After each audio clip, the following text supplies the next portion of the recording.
The Seventh Seal by Jeanette, Agness. And when he had opened the seventh seal, there was silence in heaven about the space of a half an hour. Revelations 8:1. Dedication to all men everywhere. Have we not all one Father? Hath not one God created us? Malachi 2:10. Introduction. The object of this brief treatise is to explain the spiritual significance of the Levitical law in connection with the Holy of Holies of the Tabernacle, and its relation to the truth that souls are created with distinct male and female capacities and powers. To show that the soul may be at rest and the individual ready for the development of powers which transcend what are termed human possibilities, when the man and woman possessing the dual expression of the same soul have been united in the one perfect love relation. That it is possible, when spiritual discernment has been sufficiently developed, to know without error the complement of one's own soul. That the Bible teaches that the law of the creative life energy, operating through the physical sex of soul complements, is, through the power of its spiritual reality, the way of the refinement and spiritualization of the matter of which our bodies are composed, the way of emancipation from want, sickness, and all imperfection of the human race, in truth, the way of eternal life without the body's passing through what we call death. That concerning this is the mystery, the hidden power in the meaning of the holy name, the lost word which has been sought through the ages, that both prevailing beliefs in regard to matter must be altered before we can be liberated from the bondage of materiality, and briefly to indicate the kind of spiritual development necessary thus to attain to the kingdom. The statements made herein as truth, it is needless to say, are my conviction of truth, founded upon experience, thoughts, study, or the testimony within me of the Spirit of truth itself, which Jesus promised should be given to lead us into all truth. I readily grant that the claims made are extraordinary, and I have reason to believe that there may be noble souls who upon first impression will think my message not a worthy one. But being convinced beyond all doubt that these are the significant facts underlying biblical symbol and allegory, and realizing the inestimable value in every way to the human family of right understanding of God's plan for happiness, and the continuity of life, and the reason why these never can be found until men seek the Lord with the whole heart, you may appreciate something of the urge which has impelled me to speak, indeed, which will grant me no rest until I have spoken, even at the risk of any and all kinds of criticism in regard to my sanity, my motives, and my personal character. And I would ask of every reader, if these be not worthy objects what I thus wish to further, what then shall we say constitutes worth? Nor can I heed the admonitions, though all so kindly meant, of any who would say me from my task, even though I should incur the disrespect of those from whom respect would be most valued. For the dreariest outlook can in no wise excuse one for shirking what he clearly sees to be his duty, an opportunity for service.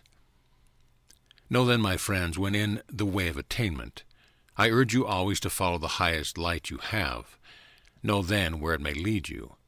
Know what determination to do the right under you any and all circumstance it may demand of you. But follow it, alone if need be, or moor and fen, on crag and torrent, till the night is gone. There is no other way. Chapter 1. What shall we say of matter? As the truth set forth in the following pages is concerned with the fact that not only is matter real, but that contrary to accepted belief it is a part of God himself. I wish to direct attention briefly to the subject at the outset. Both of the current beliefs, on the one hand that matter is nothing, on the other hand that it is a thing apart from God, lead to confusion and errors in living, because of the fact that they give rise to the belief that some part of our being may exist apart from a spiritual reality. We hear it commonly said that God animates matter, that God is in matter, but this presupposes that God and matter are two wholly different things. I say matter is a part of God, God's body, so to speak, for if matter is no part of God, then God is not all, hence not God. It is evident that matter is essential as a medium through which God may manifest his life. If matter did not exist, there could be no expression of God's life. But if God needs matter through which to manifest his life, and must go outside of himself to have it supplied from some other source, then God is not complete. He must acknowledge obligation to another power. Therefore he would not be God. That would be as if God had the executive ability to organize and conduct a business, but did not have the necessary capital to invest and must seek a partner. I speak neither facetiously nor irreverently. The cases are parallel, because all forms of matter are reducible to one universal substance, and to such form as to be invisible to the physical eye. Does not mean that matter can be destroyed, as some are so ready to state, and that in the name of science. When we place a piece of ice in a pan and apply sufficient heat to turn it first to water, and eventually to vapor, which will float over our heads, we have not destroyed the matter of which the ice was composed, although we have transformed this substance from the state of density in which it was heavier than air, and by the law of gravitation would fall to the floor if released from the hand, to a rarefied state in which it was lighter than air and would rise above instead of fall. No physicist would think of saying that when a piece of iron has been reduced to a gaseous state, the material of which the metal was composed before the law of molecular attraction was overcome by heat has been destroyed, and it is no more reasonable for him to say that matter can be destroyed because it can be transformed into a state of rarity and vibratory activity beyond the domain of physical science alone to detect and study.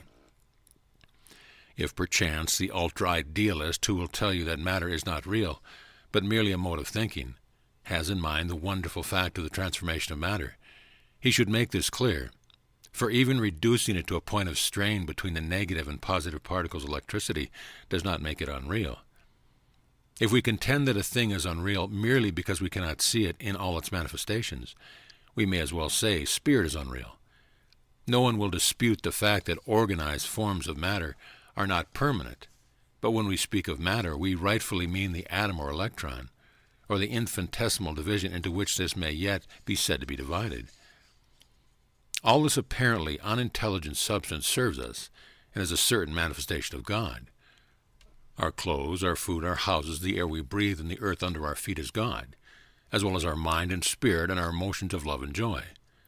And thus it becomes literally true that in Him we live and move and have our being. It is not sufficient to say that God is in matter. It is either a question of God and matter, coexistent, eternal, or God as matter. If it is a case of God and matter, God is not all. There is no evading this fact for anyone who is willing to give the truth right of way against preconceived ideas. Of course, to those who have nestled in some form of belief from which they would not be disturbed at any cost, and hence are not willing to meet the issue squarely with themselves, there is as yet no means of appeal. But time and experience, though it should require another incarnation to accomplish it, will result in the necessary mental honesty. What shall we say? I grant this view of matter is one for we have not the customary proof of conclusive form of statement, yet which we know by this process of reasoning must be true. As for instance, the value of the decimal statement of the quotient of 10 divided by 3. By any rule of mathematics with which we are now familiar, the quotient will be 3.3333 on into infinity. We cannot arrive at an exact statement of the value in this form. Nevertheless, we know by a certain course of reasoning that the value is 1/3. And so I say there are some things which, from the very nature of the case, we know to be true, although we may not be able to demonstrate the fact according to customary methods. Even yet, the existence of ether is not a demonstrated fact. I say this as an authority of one of the prominent scientists of our country. He told me they simply assume that such a medium exists, because an intelligent and satisfactory explanation of the phenomena of nature requires that such a medium should exist. This, then, is a perfectly logical conclusion to which no one need object. And while it is obliged to acknowledge kinship to the process of faith and intuition, however disconcerting this may be to the materialistic scientist, it also satisfies our reason. The foregoing mathematical analogy was employed by the scientist of whom I speak, in the same conversation, but applies with as much force to the belief that matter is one manifestation of the Absolute as it does to the belief in the existence of ether, which scientists find themselves obliged to accept, though not demonstrated by so-called scientific methods. Therefore I say in words the most untaught may understand, and the erudite cannot gainsay. Matter is a part of God, because there is nothing else for it to be if God is all. The following excerpt from a lecture on The Ether and Its Function by Sir Oliver Lodge makes it easier, I think, to formulate a conception of how this might be true, and brings us to the threshold of the full realization. I have endeavored to introduce to you the simplest conception of the material universe which has yet occurred to man, that is one universal substance, perfectly homogeneous and continuous and simple in structure, extending to the farthest limits of space, and of which we have any knowledge, existing equally everywhere, some portions either at rest or in simple irrational motion, transmitting the undulations which we call light, other portions in rotational motion, in vortices, that is, and differentiated permanently from the rest of the medium by reason of this motion. These whirling portions constitute what we call matter. Their motion gives them rigidity, and of them our bodies and all other bodies are built up, one continuous substance filling all space, which can vibrate as light, which can be sheared off into positive and negative electricity, which in whirls constitutes matter, and which transmits by continuity and not by impact every action and reaction of which matter is capable. We believe that God is all, but we cannot harmonize this belief with evident fact, and still ignore the existence of matter, the very thing we find necessary for the expression of the life of God, but rather by including it with the power and usefulness belonging to it in God. And since this is true, it should be lifted up and spiritualized, and we shall see more clearly from the succeeding chapters. Chapter 2, The Lost Word. In explaining the hidden meaning of the Holy Name, I shall quote at some length from Bible Mystery and Bible Meeting by the late Judge T. Troward, for to him we are indebted for the clue to the secret power of the lost word. To me it was given to know the interpretation of the mystery of the Holy of Holies of the Tabernacle, but I should not have known that this coincided with the secret power of the Holy Name, except for the author's accurate work in interpreting the meaning of the Hebrew letters composing the word, Y-E-V-E, Jehovah. A point that can hardly fail to strike the Bible student is the frequency with which we are directed to the name of the Lord, as a source of strength and protection, instead of to God himself. And the steady uniformity of this practice, both in the Old and New Testaments, clearly indicates the intention to put us upon some special line of inquiry with regard to the sacred name. Not only is this suggested by the frequency of the expression, but the Bible gives a very remarkable instance which shows that the sacred name must be considered as a formula containing a summary of all wisdom. The Master tells us that the Queen of the South came to hear the wisdom of Solomon, and if we turn to 1 Kings 10:1, we find that the fame of Solomon's wisdom, which induced the Queen of Sheba to come to prove him with hard questions, was concerning the name of the Lord.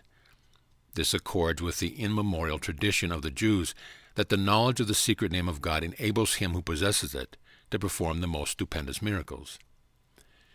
This hidden name, the Shem Hamaphrasa, was revealed, they say, to Moses and taught to him by Aaron and handed on by him to his successors. And it was the secret enshrined in the Holy of Holies and was scrupulously guarded by the successive high priests. It is the supreme secret, and its knowledge is the supreme object of attainment. Thus tradition and Scripture alike point to the name as a source of light and life, and deliverance from all evil. May we not therefore suppose that this must be the veiled statement of some great truth. The purpose of a name is to call up by a single word the complete idea of the thing named, with all these qualities and relations that make it what it is, instead of having to describe all this in detail every time we want to suggest the conception of it. The correct name of a thing thus conveys the idea of its whole nature, and accordingly the correct name of God should, in some manner, be a concise statement of the divine nature as the source of all life, wisdom, power, and goodness, and the origin of all manifested being.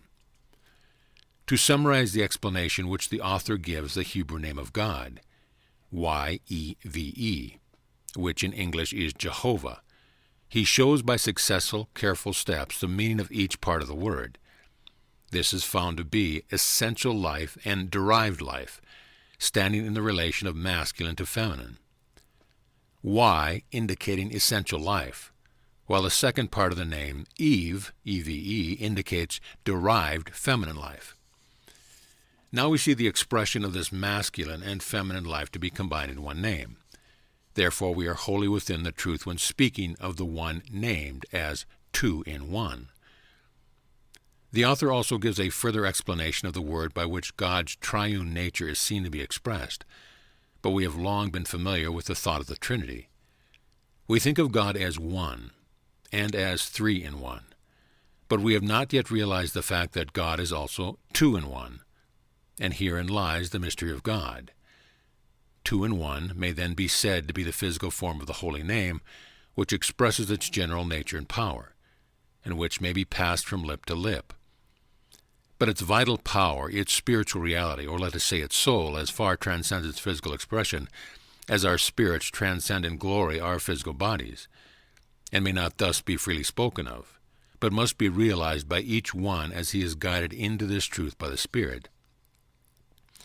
With this light on the derivation of the holy name, which, as we shall see later, shows it to corroborate the revelation of the meaning of the imagery of the tabernacle and the ordinances concerning it, ascribed to Moses, we now get the full force of Exodus 34:5. And the Lord descended into the cloud and stood with him there, and proclaimed the name of the Lord.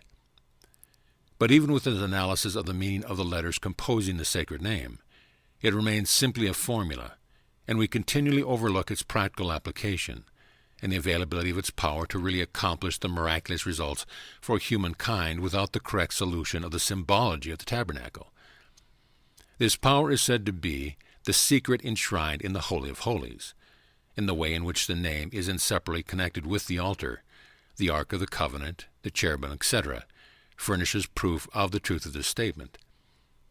The explanation of the symbology of the Holy of Holies and its furnishings, which shows wherein the power of the name consists, and how this power may really touch our lives on the three planes of our existence, transforming the race of man into something more than men, will be seen by careful, unprejudiced study of the following three chapters.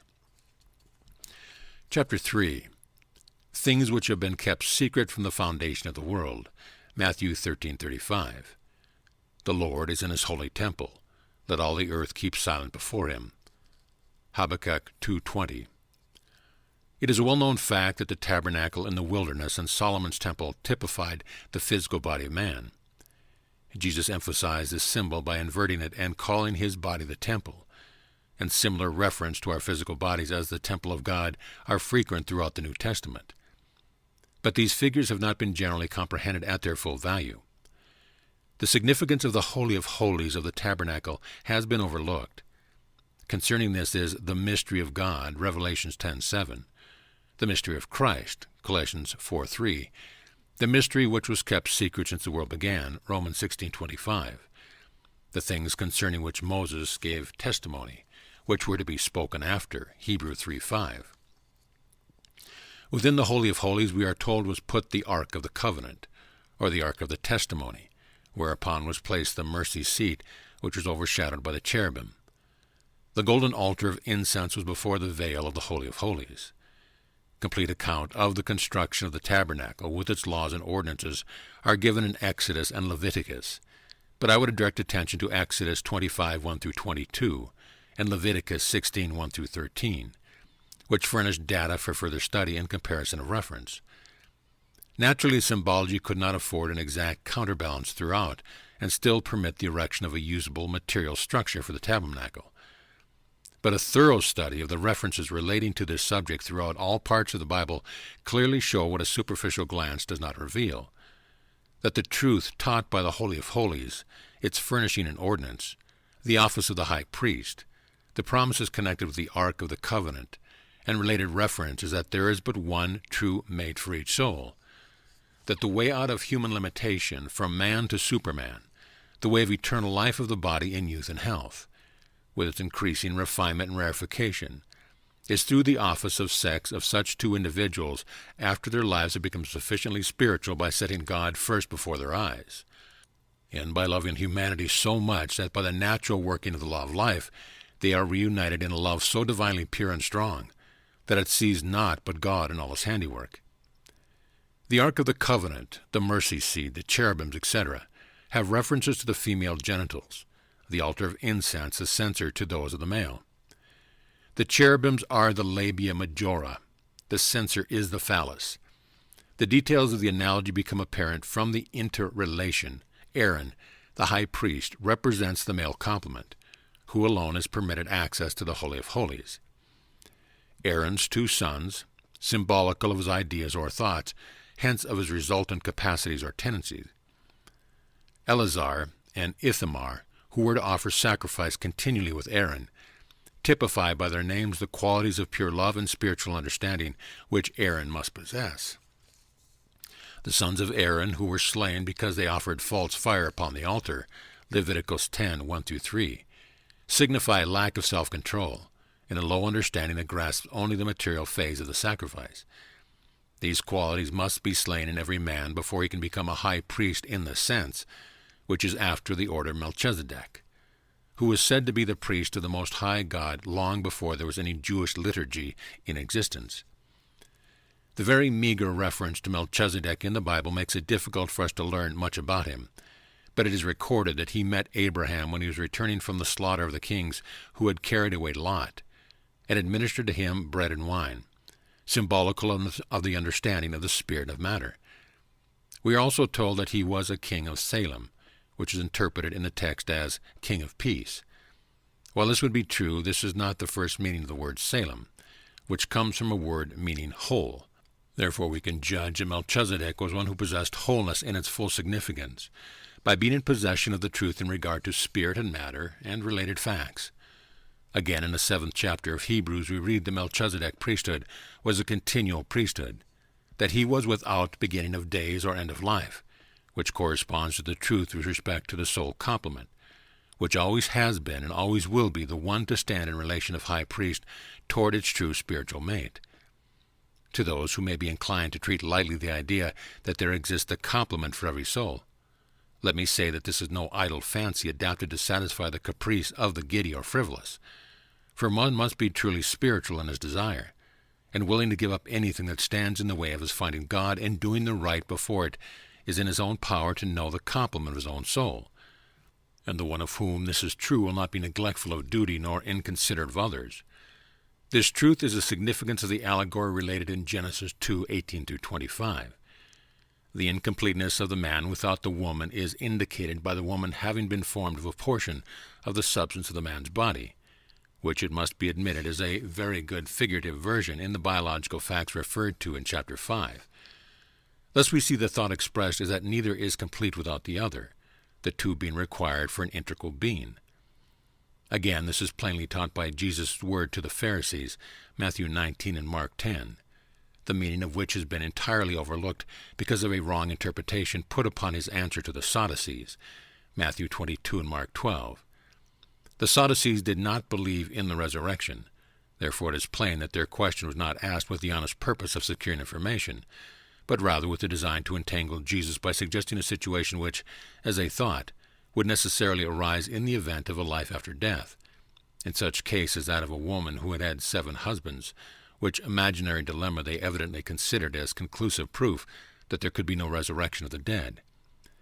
But Jesus silenced this childish argument by letting them know that the institution of the cosmos is not governed by the finite laws and customs, and told them plainly that, in heaven they neither marry nor are given in marriage, but are as the angels of God in heaven. But these words, which have been so narrowly construed, fall far short of saying that no true love relation can exist or be formed in heaven. They were only intended to cover the particular aspect of the subject of marriage with which the question of the Sadducees were concerned, and their force was directed to correct the impression that the condition of earth must necessarily obtain in heaven, hence the plain statement that in heaven they neither marry nor are given in marriage. But what we do have a right to infer from them, far from saying that there is no marriage in heaven, is that in the spiritual state existing in heaven, ceremonies and man-made laws are not necessary, but that this law of God, which created them male and female, in the beginning of the creation will adjust the true marriage. The probabilities are that no one of the 7 brothers who had as wife the woman in question was her real husband, but that in heaven, provided she has mastered life's lessons of love sufficiently, she would be united with her true mate. Otherwise, she would have to begin there just where she left off here and learn to love everyone and to forgive everyone before her spiritual powers would be sufficiently quickened for her to recognize her true mate. That souls are created male and female is too plain for controversy from the reference cited in Matthew and Mark. In the account in Mark, Jesus says, in speaking of the bill of divorcement, "For the hardness of your heart, he, Moses, wrote you this precept.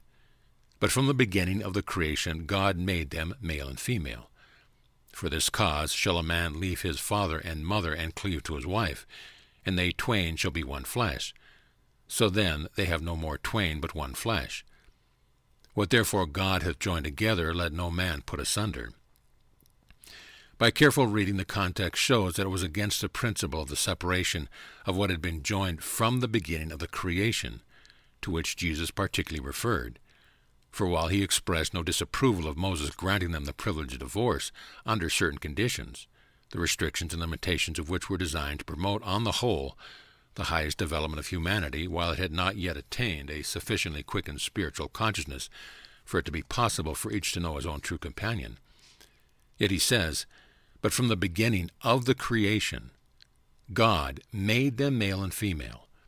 It implies that God joined particular male and female creations, for he adds, "What therefore God hath joined together, let not man put asunder," although he had just previously signified his approval of Moses' action in allowing certain ones to put asunder under the then existing state of enlightenment of mankind. Now the force of this argument certainly would not fit the circumstance of ordinary life and marriage, because we know that God never joined, from the beginning of the creation, any two individuals united simply by an accepted marriage ceremony of this or any other age. Legal marriage ceremonies are being performed daily, but how could any of these be said to date from the beginning of the creation? Hence it is plain that the only male and female which could have been joined from the beginning would be those whom Jesus said God joined, in other words, dual parts of the same soul. This establishes the fact that this masculine and feminine duality in unity is true between souls of individuals, the same as it is true in the nature of each soul, and as we see by the meaning of the holy name, and observe in all forms of life in the nature of God himself. But since souls were created in the image of God, every completed, redeemed soul must represent an individualized part of God, or the power of two in one. Now it cannot be argued that this condition is wholly met in the male or female individual alone, unless why male and female bodies instead of a uniform type of body among human beings, representing both elements. For our souls most certainly determine the form of our bodies. Someone may say, "You have just said that each individual soul is masculine and feminine in nature. Then why does not this satisfy the condition of a completed soul, created in the image of God, who is two in one?" My answer is that although there is a measure of masculine capacity in women and feminine capacity in man, these powers are not present in each in such a proportion or manner as to constitute a complete individual, capable alone of reproduction or of a perfect equilibrium, rest and happiness, and evolution from man to superman. The feminine capacity in the soul of man is manifested in his body, in one particular, in the rudimentary male breast, but this cannot function. On the other hand, we know that the female breast could not function except through the intervention of masculine capacity. Now, the soul capacity of individual man and woman is not complete until itself any more than the individual bodies, but the perfected power of a completed soul created in the image of God, the power of the two-in-one, rests only with true spiritual mates who have been willing to get so close to God that he has joined them again in eternal benediction, his overshadowing spirit giving power to the union of their souls and bodies. Jesus was indeed a mediator between God and man in the sense of teaching man that God is not some power apart, to whom offering in a temple of wood or stone should be made as from an individual to a God who is distinct and separate from himself, but that man's body is the temple of the living God, and the power of his teaching is destined sooner or later to uplift all mankind to where they can understand the mystery of the Holy of Holies of his temple, the body, and offer acceptable sacrifice therein. The wisdom and efficacy of God's plan of creation and redemption of mankind is thus clearly seen in the endowment of the spiritual and physical faculties, of which none are devoid, the desire for love and companionship, completion, that is within every soul, and its material concomitant, the cognizance of the presence of the Creator life energy in the physical body, the correct understanding of which will eventually, in one incarnation or another, cause every prodigal son to come to himself and say, "I will arise and go to my Father." Chapter 4. Search the Scriptures. Unto the pure all things are pure. Titus 1:15. There may be some who will feel, after having studied the passages cited in related references, that this is not sufficient to establish the correctness of the interpretation which I have given of the Holy of Holies. Of such I would kindly ask not to form a hasty conclusion, but reserve any adverse opinion until you have read not only all this volume, but the Bible itself from Genesis to Revelation with this interpretation in mind. I believe if you are honest with yourself and you are not hopelessly fettered by literalism, you will then agree with me that the purpose of the Bible is not simply to prepare us for death, but to bring us into our divine heritage with all that means here and now, to cause us to feel one with God at heart, and to bring us into possession of the paradise, not necessarily in a faraway heaven, but begun on earth, made in heaven, which God has prepared for every soul when it is able to receive it by being made perfect in love, seeing God in all, and in his purity of thought, putting away entirely from the life anything in which God may not be a share. And at the presentation of these truths which I am telling you in regard to the Holy of Holies, and the holy name constitutes the substratum of the whole Bible. This is the key to the proper interpretation of the Old Testament, and with this the New Testament is inseparably connected, as it is evident that its ethical value consists not in its biography, for the most part, nor in its history, the high points of which are woven into this marvelous collection of allegories employed by the Old Testament writers or compiler of the parables were by Jesus, but in a deeper truth intended to be set forth in this manner, and in the cry of the prophets in the same figurative speech for the recognition of this truth, calling attention to the suffering and privation of all kinds, characterized as the wrath of God, which exists in the world because of mankind's lack of knowledge of this truth, their blindness to the fact that God is all, and their neglect of the commandment, "Thou shalt have no other gods before me." It is written as though all that is recorded had taken place, but the truth is that while much of it indeed did take place, these incidents were used in the grand scheme of presenting to an awakening world the eternal verities of God. A story told to children, as it were, to point a moral, and instead of a law having passed away, it has never yet been understood by the word in its true significance. All this is not apparent, and we miss the value if we insist upon taking a literal interpretation, and disregard the fact that the purpose is to present in this form the simple truth concerning God and man in life, and that certain principles, capacities, qualities, and a record of the spiritual evolution of every individual and of mankind in general is represented by certain characters and incidents in their history. We find it to be a repetition of the presentation of the same truth set forth in seeming historical record, and the fact that we know some of it to be accurate history has constituted the blind to its deeper meaning, because history and allegory are so interwoven. But when we get the clue to its real purpose and its figurative style, we can see it in so plainly the evidence of a supreme wisdom that gave it to an undeveloped race in the form of sufficient fact, admixed with the eternal truth itself, to keep us digging through the clay and gravel while our spiritual senses were maturing to a point where we could appreciate the value of truth in its purity, when the subsoil should be reached, that we cannot avoid the conviction that the Bible has been preserved for us by an overruling love, to teach the world a happier truth than it has ever dreamed, and because it is taught in the form of a parable or myth in no wise detracts from its spiritual value.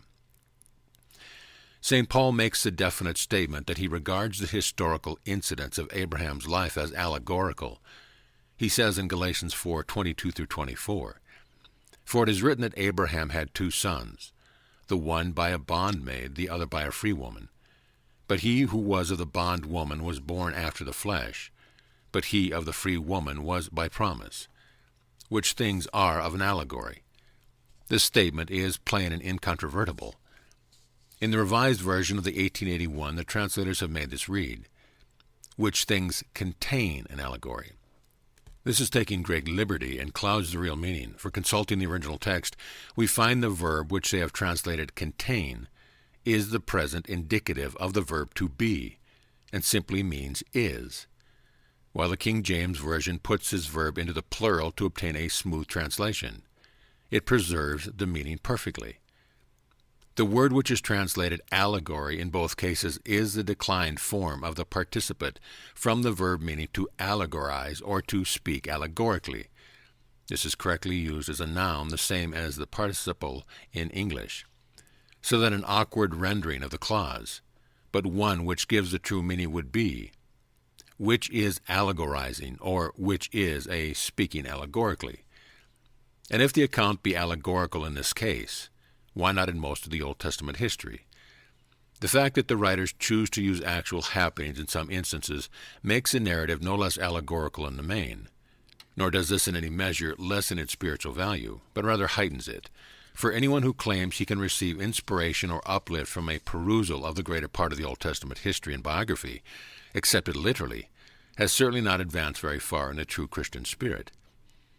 And here let it be said that we are all too ready to reject, as containing no principle of truth, the myth and legends of other nations, overlooking the fact that some of the most valuable lessons of our own Bible are presented in the same manner. We know when Jesus said, "Behold, a sower went forth to sow," he did not intend us to believe that he was relating an actual fact in regard to a farmer sowing his wheat or oats. This is as truly a myth as any, and yet we see its profound meaning from the interpretation which Jesus gave his disciples later. The truth concerning God and man and nature is truth no matter in what way it may be presented. Different races and nations have different ways of expressing the same truth. But the Pharisees of every age are willing to reject the truth if presented to them through any other channel than the narrow grooves in which their minds have worked till they have all but lost the power of independent thought. If we regard all legend as containing no expression of truth, what shall we say of the 31st verse of the 30th chapter of Job? Canst thou bind the sweet influences of the Pleiades, or loose the bands of Orion? A certain legend in connection with these two constellations has reference to the same mystery of God. Doubtless these myths and traditions were not, in their inception, intended to be understood to relate actual facts any more than the parables of our own Bible were so intended, but were merely made the vehicles of some phase of the simple truth concerning life, realized in ancient times by the spiritual teacher of the different nations, and clothed in this form to be kept alive and handed down from age to age. How the real truth involved could easily have become distorted, because only partially comprehended and made the ground for aberrant practice of later spirituality, undeveloped adherence of certain forms of belief, can be readily understood by the record of the inhuman crimes included in the history of the growth and development of Christianity. The Inquisition, for instance, the Salem witchcraft, all religious persecution, in fact, not to mention modern inconsistencies parading under the name of Jesus Christ and his teachings. We do not think of accusing Jesus of advocating this standard of conduct, because certain ones professing to follow him were guilty of such unchristian acts. No more can we with certainty accuse the ancient teachers of other nations of degeneracy and folly because their followers, even including the priesthood, perhaps failed to comprehend the spirit and meaning of their teaching. And it must also be remembered that Christianity, being the latest religion, humanity as a whole was naturally at a higher level when it was established than when the more ancient religions were founded. For as time goes on, the world becomes more capable of comprehending and practicing higher truth. That both the Assyrian and Egyptian worship had a solid basis of truth is a fact to which the Bible itself bears its remarkable testimony. In that day shall Israel be the third with Egypt and with Assyria, even a blessing in the midst of the land, whom the Lord of hosts shall bless, saying, Blessed be Egypt my people, and Assyria the work of my hands, and Israel mine inheritance. Isaiah 19:24. Know this, that truth is eternal. Jesus did not make truth, he taught it, and the wisdom of the sages and the wise men of the East was no less wisdom because it existed in the world before Jesus' day. The truth ascribed to Moses, that had been given to the world centuries before Jesus' time, was comprehended by some great soul before Jesus came to interpret and reestablish it. For however or whenever the Levitical law came into existence, we know that Jesus knew the esoteric meaning of the outward form, and referred to this when he said that he came not to destroy the law, but to fulfill it, and that one jot or tittle would not pace away until all be fulfilled. Because the latter of the law was being fulfilled every day, and his whole life and teaching contradicted the idea of there being any efficacy in the ritualistic ceremony. The truth to which Jesus himself tells us that he came to bear witness unto was the eternal truth that was already in the world, independent of his emphasizing it, and independent of any organized body of believers called Christians.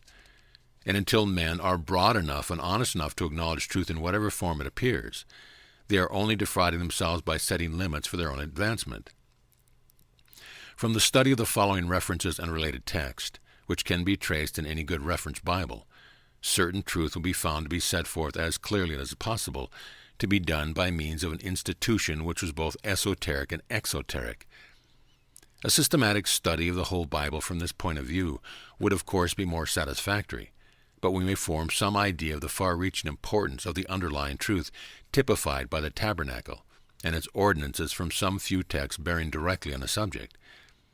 It will be noticed by anyone studying the matter carefully that we have a rough outline of this truth, in some symbolical terms, of course, included in the first 3 chapters of Genesis, carrying us forward to the present state of the race, where it must remain until the mystery of God has been made known and the sons of man revealed, that is, excluded from the Garden of Eden, with the curse of hard labor to win his bread resting on the man, and sorrow and painful childbirth of the woman, until they return unto the ground.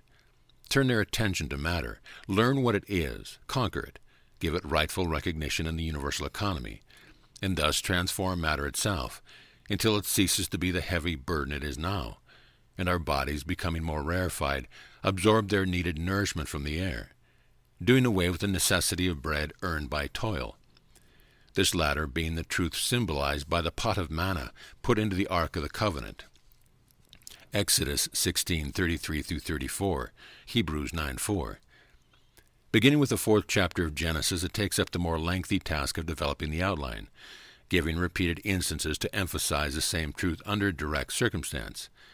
In this way, we get a number of persons and places referring to the same general principle or thing, and we find the same truth set forth in greater details as we proceed. For instance, Assyria, Egypt, and Israel symbolize everywhere throughout the Bible the physical, mental, and spiritual respectively, but other things also symbolize these same capacities or conditions. However, the reverse is not true, that a symbol signifies more than one thing except in the sense of modification, enlargement, or derivation from the one original idea. An example of this is water, which embraces the psychical realm, including mind, understanding, knowledge, etc. Babylon's significance is equivalent to that of Assyria, and the same is true of Tyre, as well as other places, and the evil associated with each is the evil of separation, that is, lack of unity with the mental and spiritual. But the passage quoted from Isaiah 19:24 shows that in that day, which is now dawning, Assyria, Egypt, and Israel are to be made one with God's blessing. To come to the text referred to, the choice of the whole tribe of the Levites to minister unto Aaron, the high priest of the house of Levi, and to keep the charge of the tabernacle, but not before the tabernacle of witness, the altar, and the vessels of the sanctuary, teaches that no one can expect to be elevated to the office of high priest, or be recognized by his true complement, until he is first a Levite, spiritually minded, or that the way of attainment toward the office of high priest is through spiritual development, as is seen from the thought in the following reference. And I, behold, I have taken the Levites from among the children of Israel, instead of all the firstborn that openeth the matrix among the children of Israel. Therefore the Levites shall be mine, because all the firstborn are mine. For on the day that I smote all the firstborn in the land of Egypt, I hallowed unto me all the firstborn in Israel, both man and beast. Mine shall they be, I am the Lord. Numbers 3:12-13. Take the Levites instead of all the firstborn among the children of Israel, and the cattle of the Levites instead of their cattle, and the Levites shall be mine, I am the Lord. Numbers 3:45. Then Moses stood in the gate of the camp and said, Who is on the Lord's side? Let him come to me. And all the sons of Levi gathered themselves together with him. Exodus 32:26. And ye shall know that I have sent this commandment unto you, that my covenant might be with Levi, saith the Lord of hosts. My covenant was with him of life and peace, and I gave them to him for the fear where he feared me, and was afraid before my name. The law of truth was in his mouth, and iniquity was not found in his lips. He walked with me in peace and equity, and did not turn away from iniquity. Malachi 2:4-6. The truth that there is but one true mate for each soul is sufficiently evident from Jesus' teaching, and that the figure of Aaron answered to this need hardly be questioned. He stood the highest in privilege and authority with reference to the sanctuary. He alone was permitted to enter the Holy of Holies and offer sacrifice within the veil. It was Aaron's rod that budded, which was to be laid up before the testimony, to take away the murmurings of the children of Israel against Moses for food and drink, and also that they die not. That is, with Aaron is the power to overcome hunger and death. And for we read, And it shall come to pass that the man's rod, whom I shall choose, shall blossom, and I will make to cease from me the murmuring of the children of Israel, whereby they murmur against you. And it came to pass that on the morrow Moses went into the tabernacle of witness, and behold, the rod of Aaron for the house of Levi was budded, and brought forth buds, and bloomed blossoms, and yielded almonds. And the Lord said unto Moses, Bring Aaron's rod again before the testimony, to be kept for a token against the rebels. And thou shalt quite take away their murmurings from me, that they die not. And the Lord said unto Aaron, Thou and thy sons and thy father's house with thee shall bear the iniquity of the sanctuary, and thou and thy sons with thee shall bear the iniquity of your priesthood. And the brethren also of the tribe of Levi, the tribe of their father, bring thou with thee, that they may be joined unto thee and minister unto thee. But thou and thy sons with thee shall minister before the tabernacle of witness. And they shall keep the charge and the charge of all the tabernacles. Only they shall not come nigh the vessel of the sanctuary and the altar, that neither they nor ye also die. And ye shall keep the charge of the sanctuary and the charge of the altar, that there be no wrath any more upon the children of Israel. Therefore thou and thy sons with thee shall keep your priest office for everything of the altar, and within the veil. And ye shall serve. I have given your priest office unto you as a service of gift, and the stranger that cometh nigh shall be put to death. Numbers 18, 1-3, 5 and 7. The stranger represents anyone who is not the true complement, and being put to death is intended in the deeper significance to refer to dying just as mankind has always done. The fact that as long as strangers come nigh, the sanctuary mankind will continue to die is again emphasized in these words. And thou shalt appoint Aaron and his sons, and they shall wait on their priest office. And the stranger that cometh nigh shall be put to death. But those that encamp before the tabernacle toward the east, even before the tabernacle of the congregation eastward, shall be Moses and Aaron and his sons, keeping the charge of the sanctuary for the charge of the children of Israel. And the stranger that cometh nigh shall be put to death. Numbers 3, 10 and 38. This is certainly intended to call our attention forcibly to the fact that anyone but the true complement has not the power to overcome death. Referring again to Bible mystery and Bible meaning, the author states in the first chapter, The Bible is the book of the emancipation of man. The emancipation of man means his deliverance from sorrow and sickness, from poverty, struggle, and uncertainty, from ignorance, limitation, and finally from death itself.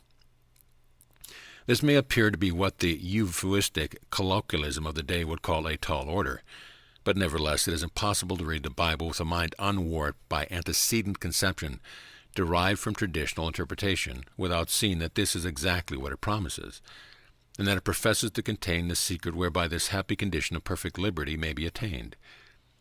Jesus said that if a man keeps his saying, he shall never see death. John 8:51. In the book of Job, we are told that if a man has with him a messenger or an interpreter, he shall be delivered from going down to the pit, and shall return to the days of his youth. Job 33:24. The Psalms speak of our renewing our youth. Psalm 103:5. And yet again we are told in Job that by acquainting ourselves with God, we shall be at peace. We shall lay up gold as dust and have plenty of silver. We shall decree a thing, and it shall be established unto us. Job 22:21-23.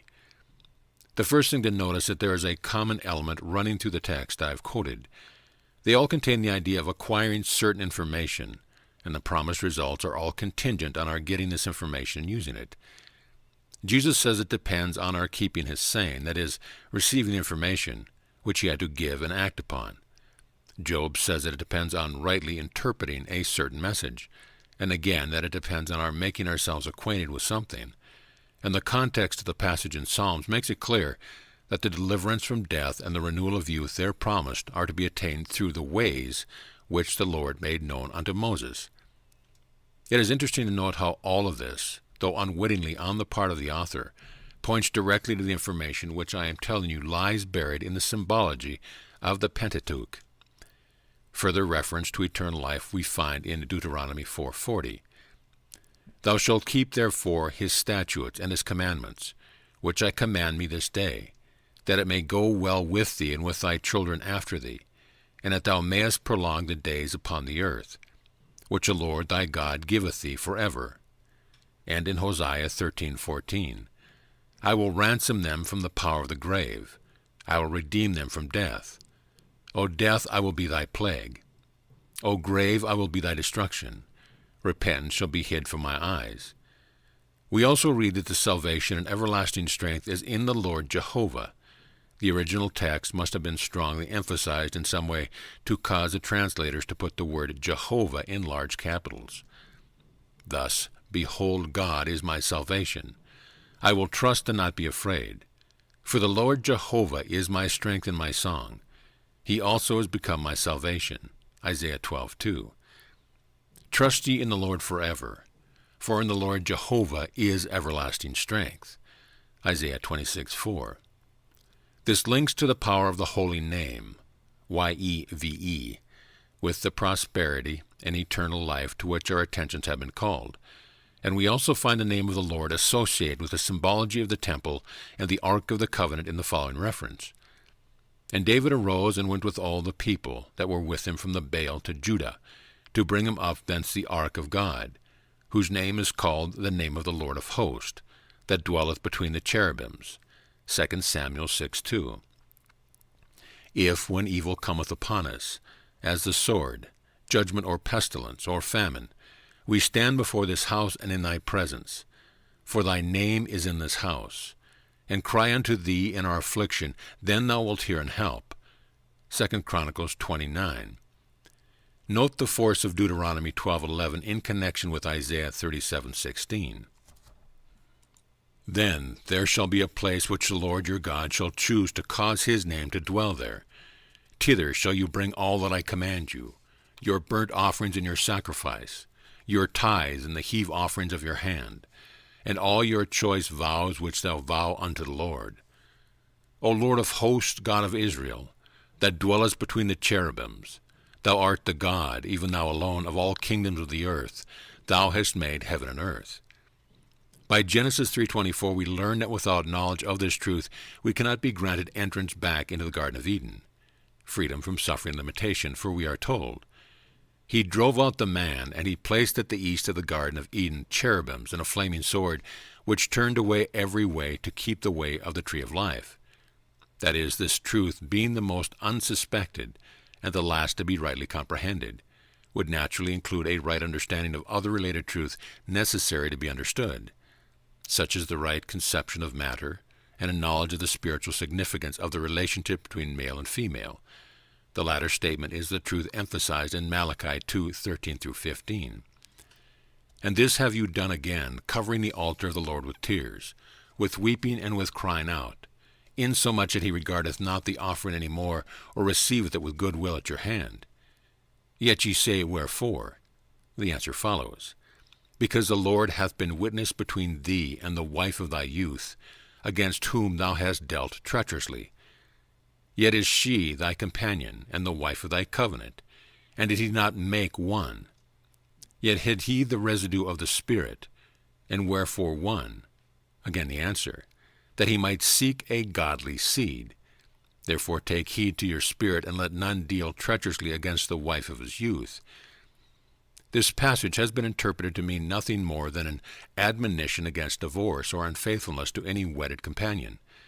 But in the light of the whole truth, it seems far more reasonable that the wife of thy covenant and the wife of thy youth refers in its deepest significance to the one joined to the true husband from the beginning, and that this is the information that we are intended eventually to get out of it. As long as we are unaware that there is such a mate, naturally we would not see this meaning in it, and it serves its first purpose by inculcating the lesson of faithfulness and kindliness. But this is an example of God's method, through the instrument of the prophet, of opening our eyes to the full truth, through the only means which lifts man from lower to higher, the putting into practice the law of conduct nearest to the truth of which he may at any time have knowledge. The question, and did he not make one? And wherefore one? Strongly suggests this, and the answer, that he might seek a godly seed, is shown to be the means of removing the curse mentioned in verses 1-4 of the same chapter. And now, O ye priests, this commandment is for you. If ye will not hear, and if ye will not lay it to heart to give glory unto my name, saith the Lord of hosts, I will even send a curse upon you, and I will curse your blessings. Yea, I have cursed them already, because you do not lay it to heart. Note the force of that sentence referring to the figurative wrath of God. Behold, I will corrupt your seed, and spread dung upon your faces, even the dung of your solemn feast, and one shall take you away with it. And ye shall know that I have sent this commandment unto you, that my covenant might be with Levi, saith the Lord of hosts. In other words, all the blessings promised under the covenant, the release from suffering and limitation, can only be possible when the right conditions have been established. That is, when the high priest, who is always at the house of Levi under the ceremonial law, is the only one to offer sacrifices. This is the true monogamy. This is the real science of eugenics. If anyone still doubts the interpretation put upon the sacrifice and offering, study without prejudice Leviticus 21:16-23. And the Lord spake unto Moses, saying, Speak unto Aaron, saying, Whosoever he be of thy seed in their generation that hath any blemish, let him not approach to offer the bread of his God. For whatsoever man he be that hath a blemish, he shall not approach, a blind man or a lame, or he that hath a flat nose, or anything superfluous, or a man that is broken-footed or broken-handed, or crook-back, or a dwarf, or that hath a blemish in his eyes, or be scurvy or scabbed, or hath his stones broken. No man that hath a blemish of the seed of Aaron, the priest, shall come nigh to offer the offering of the Lord made by fire. He hath a blemish, he shall not come nigh to offer the bread of his God. He shall eat the bread of his God, both of the most holy and of the holy. Only he shall not go unto the veil, nor come nigh unto the altar, because he hath a blemish, that he profane not my sanctuaries. For I, the Lord, do sanctify them. Why should a priest be denied particularly the privilege to go in unto the veil, or to offer any offering by fire because he was deformed, if this refers to nothing but ceremony and ritual? It should be plain to anyone that this is intended to preclude deformed persons from physical union effective for procreation for the sake of the race. In explanation of certain passages that have a general bearing on the subject, we find that Jacob and Esau represents the spiritual and material powers of man, regardless of Jacob's deplorable trickery in many instances, and the line, Jacob have I loved, but Esau have I hated. I think to be inadequately translated as the saying of Jesus that if a man came to him and hated not his mother and father, he could not be his disciple. While this is apparently but one meaning given for the verb miseo, M-I-S-E-O, which is the word used in both the New Testament references, we know it must have had a different significance than our word hate, for we know that Jesus never intended to teach that we should hate our father or mother, or anyone for any cause, since this is the exact antithesis of the spirit of his teaching. In this we have an example of where the anointing of the Spirit teaches us better than the written word itself, which is equally true of many other passages which may be taken too literally. There are various instances in Jacob's biography where the literal record has no moral uplift, but when we remember that it is merely a story to illustrate certain facts, we need not concern ourselves so much with the device used as the fact that it is intended to point out. It was necessary to frame some kind of excuse for Jacob's getting the birthright, although he was slightly younger than Esau. For the truth involved in this instance is that the spiritual powers of man are destined to rule over the material, even though developed later, as we have our bodies and physical senses before our spiritual life is awakened. Again, the instance of Jacob's method of increasing the share of the flocks that was to be his, which was as unprincipled as actual stealing, is intended to teach a tremendous truth of the effect on physical substance of thought during sexual congress. As we follow Jacob's career, we find it to represent the spiritual evolution of an individual toward the realization of a full truth. When he wrestles with the angel, he is struggling with the problem of the right relation of spirit and matter, which is a corollary to the truth hidden in the meaning of the holy name. Then we read of the reconciliation of Jacob and Esau, spirit and matter, with all that this implies. The 12 sons of Jacob, the heads of the tribes of Israel, represent the capacities or power of an individual in their mental or spiritual and physical interrelation. If anyone thinks I am simply making an arbitrary statement to suit my own purpose, then answer what Jesus meant when he said, Verily I say unto you, that ye which have followed me in the regeneration, when the Son of Man shall sit in the throne of his glory, ye also shall sit upon 12 thrones, judging the 12 tribes of Israel. Matthew 19:28. Do you think he meant us to accept that literally? He was using symbolical language as he did constantly in his teaching. Of these 12 sons, Joseph refers to the sex function in its purity and spiritual reality. His being sold into Egypt, which symbolizes mental faculty or mind alone, independent of spiritual understanding, represents our blindness to the fact in connection with the faculty typified by Joseph on account of our incomplete conception of the truth. Joseph's children, Ephraim and Manasseh, represent the same thing, only more specifically. Ephraim signifying the spiritual reality and Manasseh the physical. Here again we find the instance of the younger, spiritual, receiving the blessing for the birthright over the elder material. For it is recorded that Jacob wittingly guided his hands and placed his right hand upon the head of Ephraim, and his left on that of Manasseh when blessing Joseph's children. Genesis 48. Judah represents our ethical and spiritual prompting, our wish to do the right and shun the wrong, even though our understanding of right and wrong be imperfect. David stands for the perfected spiritual understanding in man, or the all-conquering kingdom of the Spirit, to which all other powers, mental and physical, must eventually render obedience. He represents the power of the right relation of body, mind, and spirit, his stronghold and defense being the power of sex uplifted. This explains the meaning of the expression, the key of the house of David.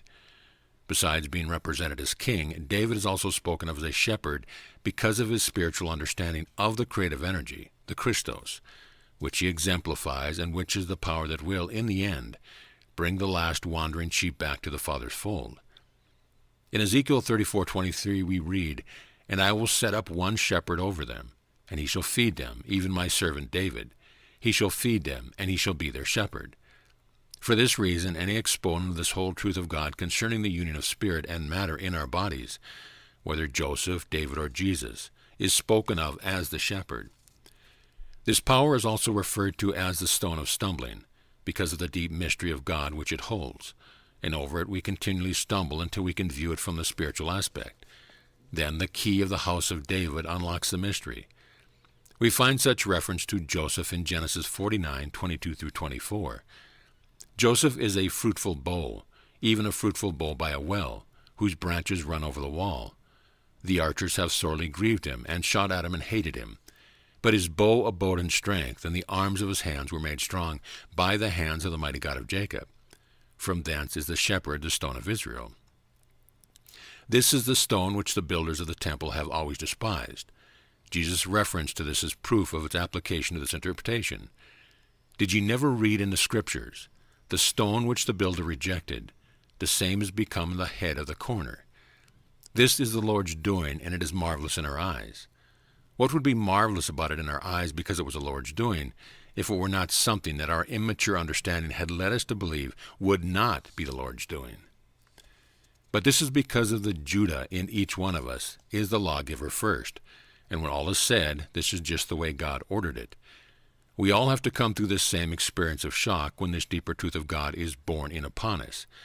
But we are told that Judah and Joseph, or Ephraim, which means the same, are to become one. Moreover, thou son of man, take thee one stick and write upon it, for Judah and for the children of Israel his companions. Then take another stick and write upon it, for Joseph that stick of Ephraim, and for all the house of Israel his companions. And join them one to another in one stick, and they shall become one in thy hand. Ezekiel 37:16-17. And it is then we can look upon this matter as God sees it.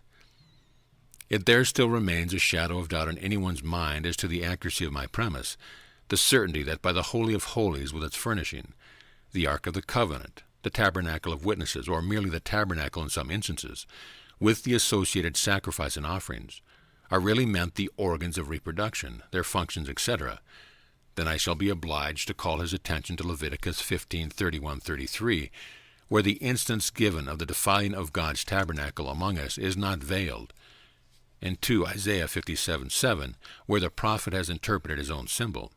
But let all men beware of thinking as natural brute beasts, because the most sacred things of God are thus associated with our physical bodies, that the physical feature has the same power as the spiritual attitude. And mark well what I say in regard to the right spiritual conditions in the following chapters.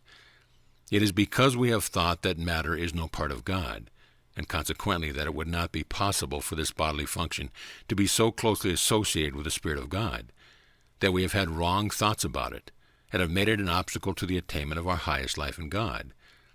On this account, we have wanted to be sure that our will to control every part of our bodies would not be enslaved by any desire. And this is right. It is just as God intended it to be. For in this new understanding of this function, the primary emphasis is on perfect control before we are in a position to use it rightly. This control is one of the qualities developed under the standard of Judah, and we are told in Genesis 49:10, "The scepter shall not depart from Judah, nor a lawgiver from between his feet, until Shiloh come, and unto him shall the gathering of the people be." After we have learned control to the point of sacrificing anything upon the altar of devotion to our highest ideals of right, then God checks the lesson off, as it were, and goes back to take up another phase of our education, to teach us that he is all and in all, and to remove some of the impressions that had to be a little overdrawn in the first place to cause us to get to point intended, and a new lesson is assigned, the idea of which we get from the following reference. "A son honoreth his father, and a servant his master. If then I be a father, where is my honor? And if I be a master, where is my fear? Saith the Lord of hosts unto you. O priests that despise my name, and ye say, Wherein have we despised thy name? Ye offer polluted bread upon my altar, and ye say, Wherein have we polluted thee? In that ye say, The table of the Lord is contemptible." In this mention of the table of the Lord, we again find the same thought as is suggested by the pot of manna put into the Ark of the Covenant. "I have spread out my hands all the day unto the rebellious people, which walketh in the way that was not good, after their own thoughts.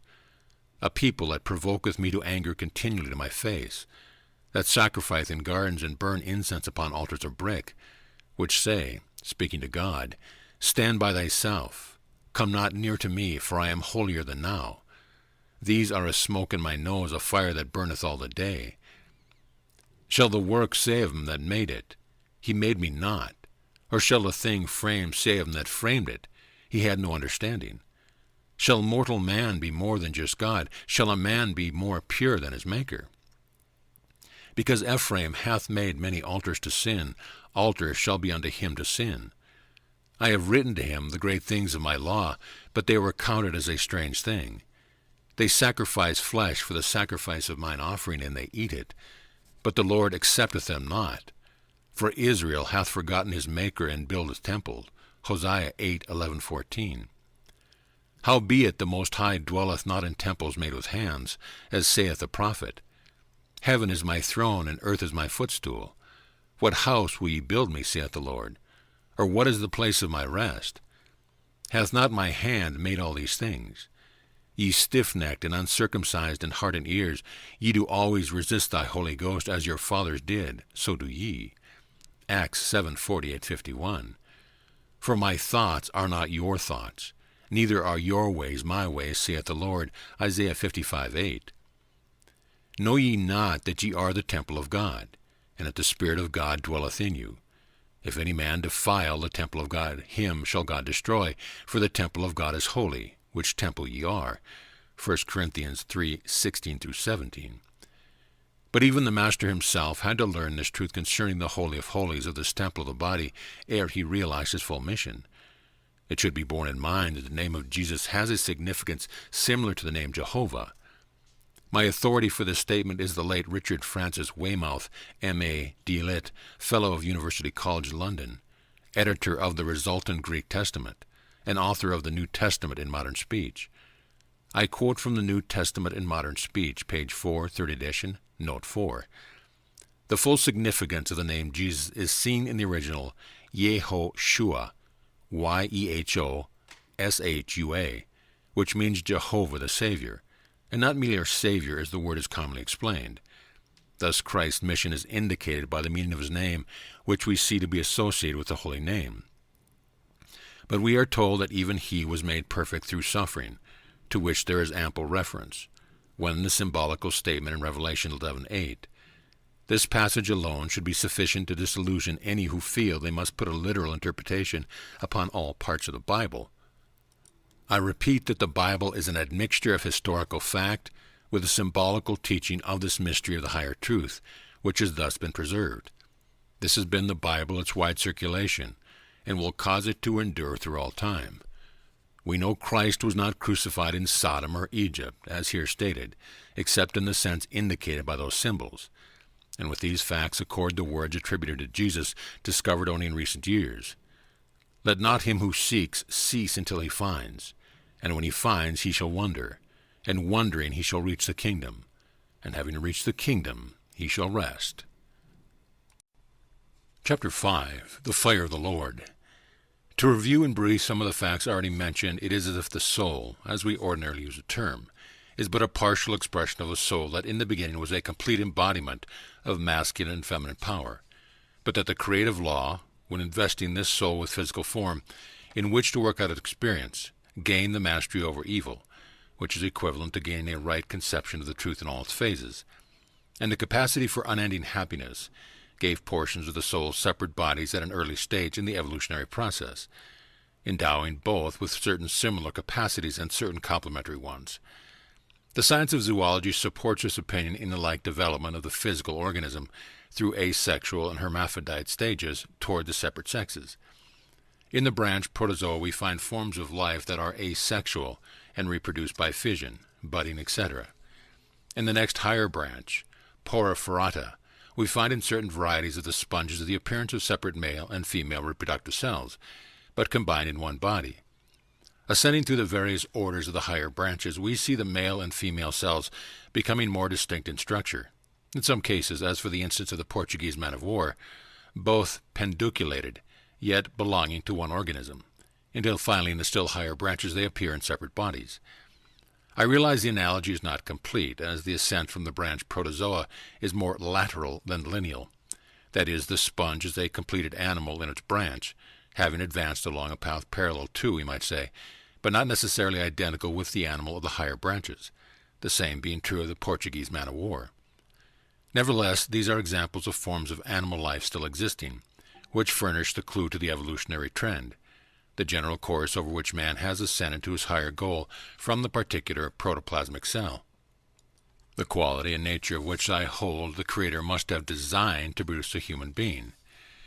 If any doubt the judgment of the scientists concerning the mute testimony of the past ages regarding the facts of evolution, let them listen with reason and honesty to the ceaseless repetition of the record of the development of the human being through lower forms of life and undifferentiated sex, by a living witness whose verity cannot be questioned, the human embryo.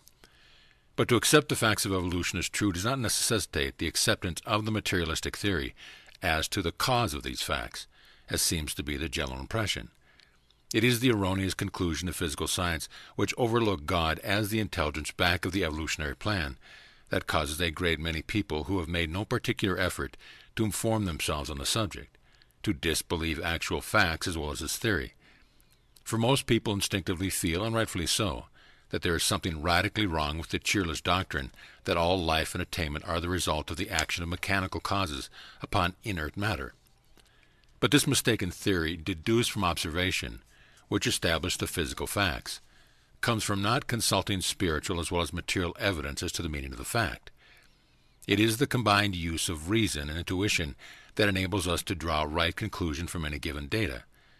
The materialistic scientist who disregards the voice of intuition is no more to blame, however, than the moralist who disregards the voice of reason. Neither is quite honest, for the moralist to declare that he does not want to be convinced of any given fact, lest his faith in God's love and goodness should be shaken, is to admit that he is willing to be hoodwinked and live in a fool's paradise. We need never be afraid to have the changeless, eternal truth uncovered, and the greater measure of truth we comprehend, the more plainly do we see the happy goal toward which all things are tending.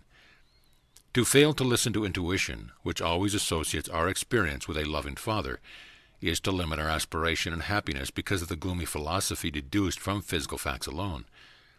Likewise, to fail to listen to reason as to the existence of these facts also limits our aspirations and happiness because of the narrowing effect it has upon our outlook upon life, and check it puts upon advancement and expansion in all directions, due to the failure to believe as possible the development and attainments foreshadowed in the facts themselves, when rightly interpreted as to cause and trend. In regard to the physical form, science tells us that the evolution of our hermaphrodite ancestors resulted in the dual expression of male and female human beings. This being true, we must, in the light of advancing knowledge, also concede a cleavage of the original soul capacity, which wrought the subsequent selection of the distinct masculine and feminine reproductive physical substance and forms, by the respective masculine and feminine complementary elements of mind and soul. For if the physical forms of our early invertebrate ancestors, and possibly the lowest vertebrate, were hermaphrodite, and the separation of the sexes took place through division of labor, the conclusion is unavoidable that when certain physical functions were appropriate for obtaining better results, the corresponding physical element must also at the same time have been selected from the total by both evolving individuals for performing their particular duties. This at least establishes the reasonableness of a theory which at first thought might seem wholly fanciful or unfounded. And it would seem, in the case of the man and woman possessing parts of the same soul, that the power of recognition of each other had been placed so deep within that they are obliged to learn the lessons of life which develop their spiritual senses, and to seek the spirit within themselves before they can regain this power of recognition, which was wholly lost to them while living in either the physical or mental state of consciousness. Before they are sufficiently developed spiritually, they must have a genuine, unselfish love for all humanity, a love that seeks to serve at every opportunity. And before they can know without doubt or misgiving the complement of their own souls, the dross of all impurity of thought must have been purged away to such extent that God can be recognized as all, and all as God. It should be remembered that the principle of sex means more than physical sex organs and passions. The underlying reality which finds ultimate expression in the physical bodies of individuals is the principle of the positive and negative forces of the universal life energy, which has brought all organized forms into existence, from the compounds of mineral atoms to man. The same upward drawing power which works through every individual life, causing it to evolve from lower to higher physicality, mentally and spiritually, is, in language of Scripture, the Christos, literally the anointed, hence one chosen for a special service.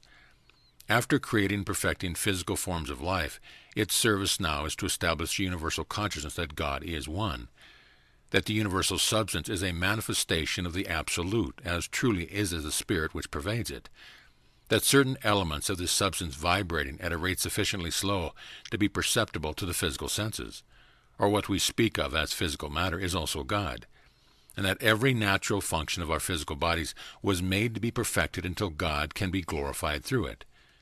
This is the power which is inspired to spiritual leaders and seers of all ages and nations, which was personified by David and was incarnate in the man Jesus. It is this principle which was manifested in greater measure in Jesus than in any other, instead of the man Jesus himself, that we should bear in mind to read understandingly either the Old or the New Testament. We know that Jesus did not refer to his own personality when he said, "I am the way, the truth, and the life. No man cometh unto the Father but by me." Again he says plainly, "He that believeth on me, believeth not on me, but on him that sent me." John 12:44. This meaning of the creative life principle, or Christos, is made plain in Micah 5:2. "But thou, Bethlehem, Ephrath, though thou be little among the thousands of Judah, yet out of thee shall he come forth unto me that is to be the ruler in Israel, whose going forth have been from of old, from everlasting." This creative energy operates through all our talents and capacity, but its stronghold for transforming the matter of which our bodies are composed, and for purifying our minds from misconceptions of the truth in regard to all of God's universe, is the sex power in its twofold physical and spiritual significance, enabling us at length to see that all is God. The working of the Christos through the sex centers on the substance which constitute our material bodies is the fire of the Lord, so often mentioned in the Bible. This is the import of John's statement that Christ would baptize with the Holy Ghost and with fire. That is with such power of spiritual discernment as enabled one to see the Father in all his works, even in his effect upon our physical bodies, which it becomes very evident upon study means a combination of electrical and spiritual power so closely united as to be inseparable. Our attention is first called to this fact by the allegorical account of Moses' face shining when he comes down from the mount, and many references to thunder and lightning about the mount, which holy mountain also refers to the place of the sanctuary. This evidence of the presence of electricity is supplemented by the record of Ezekiel's vision in the first chapter of Ezekiel. To better understand the strange imagery of this chapter, which is a setting forth of the most sacred and profound truth of God's creation, let us first note the meaning of some of the symbols employed as they are commonly used throughout the Bible. Pure spirit is represented by light, the color white and wind. The action of spirit on matter is represented by fire. Ezekiel mentions the fact that the whirlwind came out of the north. This is significant because the names of the four directions have weighty meanings in symbolical language, as do the signs of the zodiac, as anciently associated with familiar facts of life. The north, which is associated with the sign of the bull or ox, champions the working out of spiritual conceptions in matter, hence the bodily union of man and woman. Without the qualities symbolized by this sign, we should be impractical, incapable of accomplishing in the material world. In its lower aspect, separated from its spiritual reality, for this alone is what constitutes the lower aspects of any capacity of mind or body. It genders anger, strife, and lust, uplifted through spiritual discernment. It begets strength and pure, ardent love, and becomes the chief avenue for the action of the Christos on the substance of our body, the means of their further evolution toward refinement, rarefication, and eternal existence through transformation. The east, associated with Scorpio and the eagle, which means Scorpio uplifted, champions the soul union of man and woman in a love by which they are made one through the Christ consciousness, whereby the sex force is discovered to be what it is in its spiritual reality, and thus becomes uplifted. The south, associated with the man or angel, champions the kindly, passionless mother love that enfolds all the world in its yearning sympathy. The west, associated with the lion, champions integrity, uprightness, and high purpose, with a suggestion of severity in its devotion to duty. From an abnormal development of these qualities by themselves, we should get narrow-mindedness, religious intolerance, etc., but rightly balanced are summed up in purity and moral courage. Now the qualities of no one of these signs are sufficient of themselves. The Creator did not intend it to be so, and the reign of the kings mentioned by Daniel, which come forth in solitary power from any of these directions, is characterized by evil. It requires the blending of all four into one of the desired resultant. The higher spiritual understanding that puts the proper value upon matter sees it as a worthy servant, the medium for the expression of the life of the Spirit, and by this understanding and use of it transforms and spiritualizes matter itself. Returning again to the first appearance of the vision, our attention is called to the action of spirit on matter by the presence of the whirlwind and the fire. The significance of the whirlwind coming from the north has been explained. From the description of the living creatures we see, verse 7, that their feet resembled calves' feet, in significance those of an ox, and that they sparkled like the color of burnished brass. By verse 10 we learn that they all had four faces, powers of recognition, the face of a man, a lion, an ox, and an eagle. It would take us too far afield to speak here of every minute detail mentioned, which in interpreting symbols must not be overlooked, but as an example notice the position of these four faces. The faces of the man and lion were on the right side, and the face of the ox on the left side. He does not definitely locate the face of the eagle. This is also significant, as we shall presently see. How odd they must have looked. Their delineation would rival a specimen of futuristic art, but it must be borne in mind that the living creatures were just an assemblage of symbolical entities to indicate the quality necessary to produce a Superman, who will be aware of and able to appropriate his inherent power of endless life. We have already called attention to the meaning and position of the four faces, but what is the force of the fact that the faces of the man and lion were on the right side? The right side symbolizes the initiative power of pure spirit, while the left represents the stabilizing power of matter, which together show forth the complete being of God, the Absolute, who manifests both spirit and matter, as we ordinarily use the term, in the proper union of spirit and matter. Notice that the qualities of the man and the lion are those of the soul and spirit only, while those of the ox have to do with matter, hence that face is on the left side. It is of singular interest that he does not tell us where the face of the eagle is. It would not be consistent for it to be on either the exact right or left, for while the capacity symbolized by the eagle has to do with matter in the sense of discovering its rightful place and lifting it up, It is a quality of soul or spirit that is above and independent of matter in its initiative action. To go back a little, why was the preference given to the ox that there should be both a face and feet of this type? Because among the divine realities of existence, which are focused in and expressed through the physical body of man, the feet represent the understanding, in the sense of a correct mental comprehension. The hearing represents spiritual perception. This explains the meaning of Jesus' act in washing the disciples' feet, cleansing the understanding. And before man become anything more than he is now, it is necessary to have a better understanding in regard to the qualities indicated by the sign of the ox, which have been stated in connection with the meaning of the directions, as we have already possessed a clear understanding of the value of the capacities indicated by the other signs than we have had of this. The fact that they were the feet of a young animal shows that it was the most recently acquired knowledge, or the last necessary to begin the perfecting of man. The significance of the fact that they sparkle like burnished brass is in the particular kind of metal mentioned. The language of symbolism is marvelously concise and expressive, and may look for special meanings in seeming trivial details. Why were the feet of brass instead of gold or silver, for instance? In the analysis of the facts in regard to this point, we again find reference to electricity. For brass, as we know, is an alloy of copper and zinc, the metals used to generate electricity in a simple cell. Bear in mind that the knowledge possessed by certain of the ancients concerning the hidden forces and laws of nature will afford work of investigation for modern science for some time to come. The brass feet, therefore, indicate that it is necessary that we understand the scientific and physiological purpose and explanation of the law of physical union championed by the ox, and that its nature and possibilities are electrical.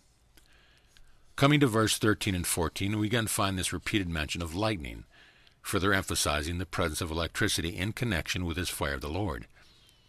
The truth that furnishes the key to the higher evolution of the race is contained in verse 16 through 21 of this chapter, and in verses 9 through 17 of the 10th chapter, referring to the movements of the living creatures. In the 10th chapter, Ezekiel relates having seen the same vision as the one described, with the exception that the face of the cherub was seen instead of the face of an ox. He takes particular care to tell us that it is identically the same living creature, and the presence of the cherub equivalent to the cherubim is wholly consistent.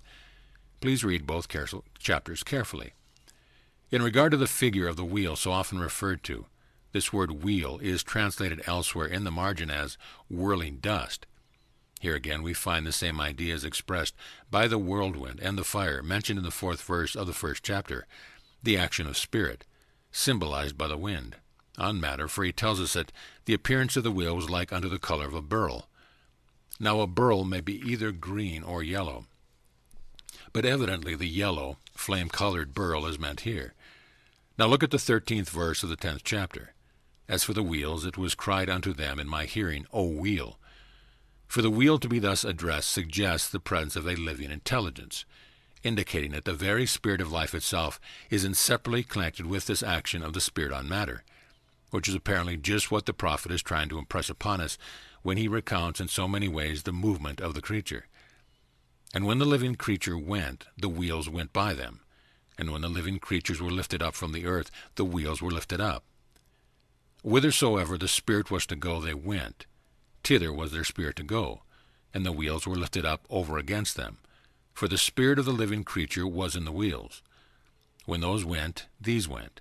When those stood, those stood. And when those were lifted up from the earth, the wheels were lifted up over against them. For the spirits of the living creature was in the wheels. Ezekiel 1, 19 through 21. What does this portrayal of the inseparable union of the spirit of life with material substance, so many times reiterated, signify? If not that in the manifestation of the universal life energy next beyond or within electricity, we contact the very spirit of life itself in connection with this electrical fire of the Lord. The saying has been attributed to Mr. Edison that we might as well spell electricity G-O-D.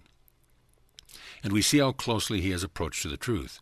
For I firmly believe that all this is to teach us that it is a combination of electrical and spiritual power, functioning through the uplifted sex force of the soul, complements that is to be the means whereby we shall be liberated from the grosser material of which our bodies are composed, and gradually acquire the more ethereal quality of body that can receive from the air the nourishment necessary for its sustenance. Put off thy shoes from off thy feet, for the place wherein thou stand is holy ground. The question naturally arises that if this be true of one man and woman, why not true of any man and woman joined in legal wedlock? Because in the first place this is unquestionably the information intended to be given by the symbol of Aaron's rod budding, and its having the power to remove the murmuring of the children of Israel, the impotence of the capacity or power of man, which takes rise from his ideas or understanding of the truth, the facts concerning all life, that they die not, and the emphasis laid on the fact that the stranger that came nigh was to be put to death.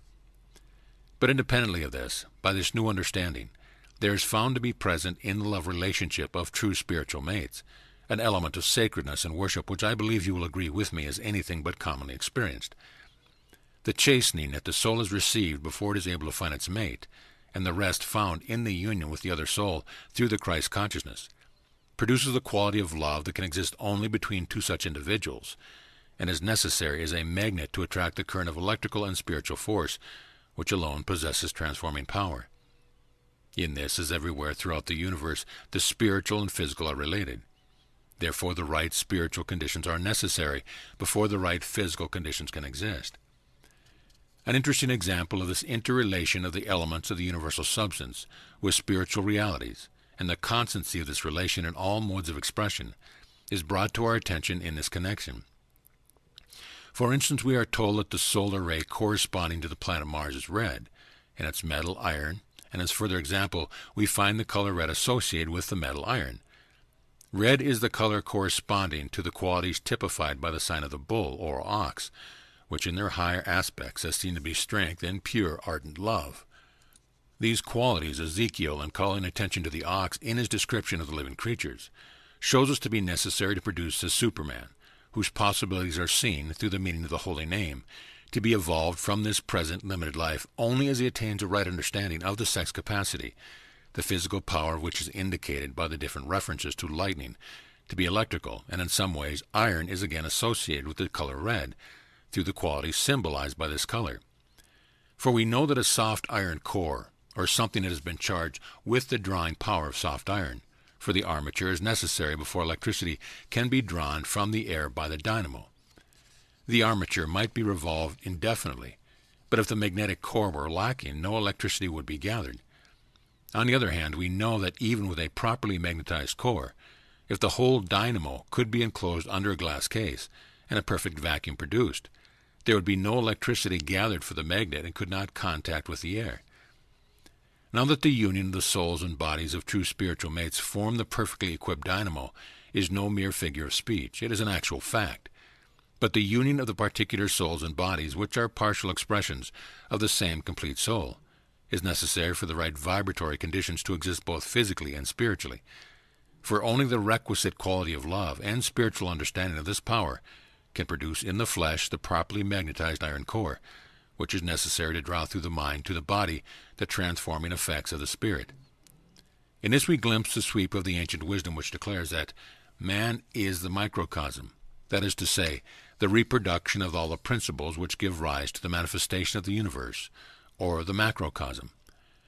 The right spiritual conditions correspond to the access of the dynamo to the air, for until there are no thought or impulses that can serve as a barrier between the God and woman, and the conscious presence of God during sexual congress, the right conditions do not exist, because the secret power of the holy name abides in the trinity of dualities, God and man, spirit and matter, masculine and feminine as two in one, and in the magnet that can attract the electro-living current, which has power to transform physical tissue, the spiritual element predominates. To the woman must be allowed the initiative in recognizing her mate.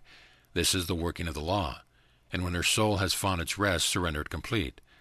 But this can never be until all the longing of her soul for holy things are understood, appreciated, and supplemented by the spiritual aspirations of godlike qualities in the soul of the man. But such surrender does not imply the giving up of individuality, but rather the establishment of a perfect equilibrium throughout the whole being, because of the fact that each finds his complement, complete, mint, in the other. For this reason there can be the perfect merging of two lives into one without deterioration to either, but rather added strength and stimulation for united service and continuous development, which is the plan of the Creator, to be worked out in the spiritual evolution of the race. But for these conditions to be possible, both must possess a hunger and thirst after righteousness, and worship of the Father can ascend unhindered through the absence of dross in the soul of her mate. Can a woman's offering be complete and effective unto life?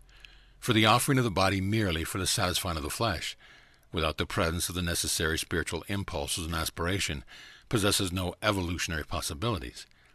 This furnishes an index to the kind of character the men of the world will have to possess before they can hope to draw to themselves their true mates. There can be no feigning of genuine merit, no halfway purpose entertained. The men as a whole must right about face and realize that spirituality is not a thing to be sought alone by women, that spirituality is no why deprives a man of any virile quality, but causes him to lose only crude perversities, which some apparently think an indication of masculine valor. We cannot expect to receive the blessing of the Spirit if we are ashamed to acknowledge our allegiance to it. This is not because they are withheld as punishment, but because we ourselves close the channel through which it can come to us. It is needless to say that these are not the conditions generally existing with reference to physical union. Indeed, for the most part, it has probably not been thought of, nay more, with many.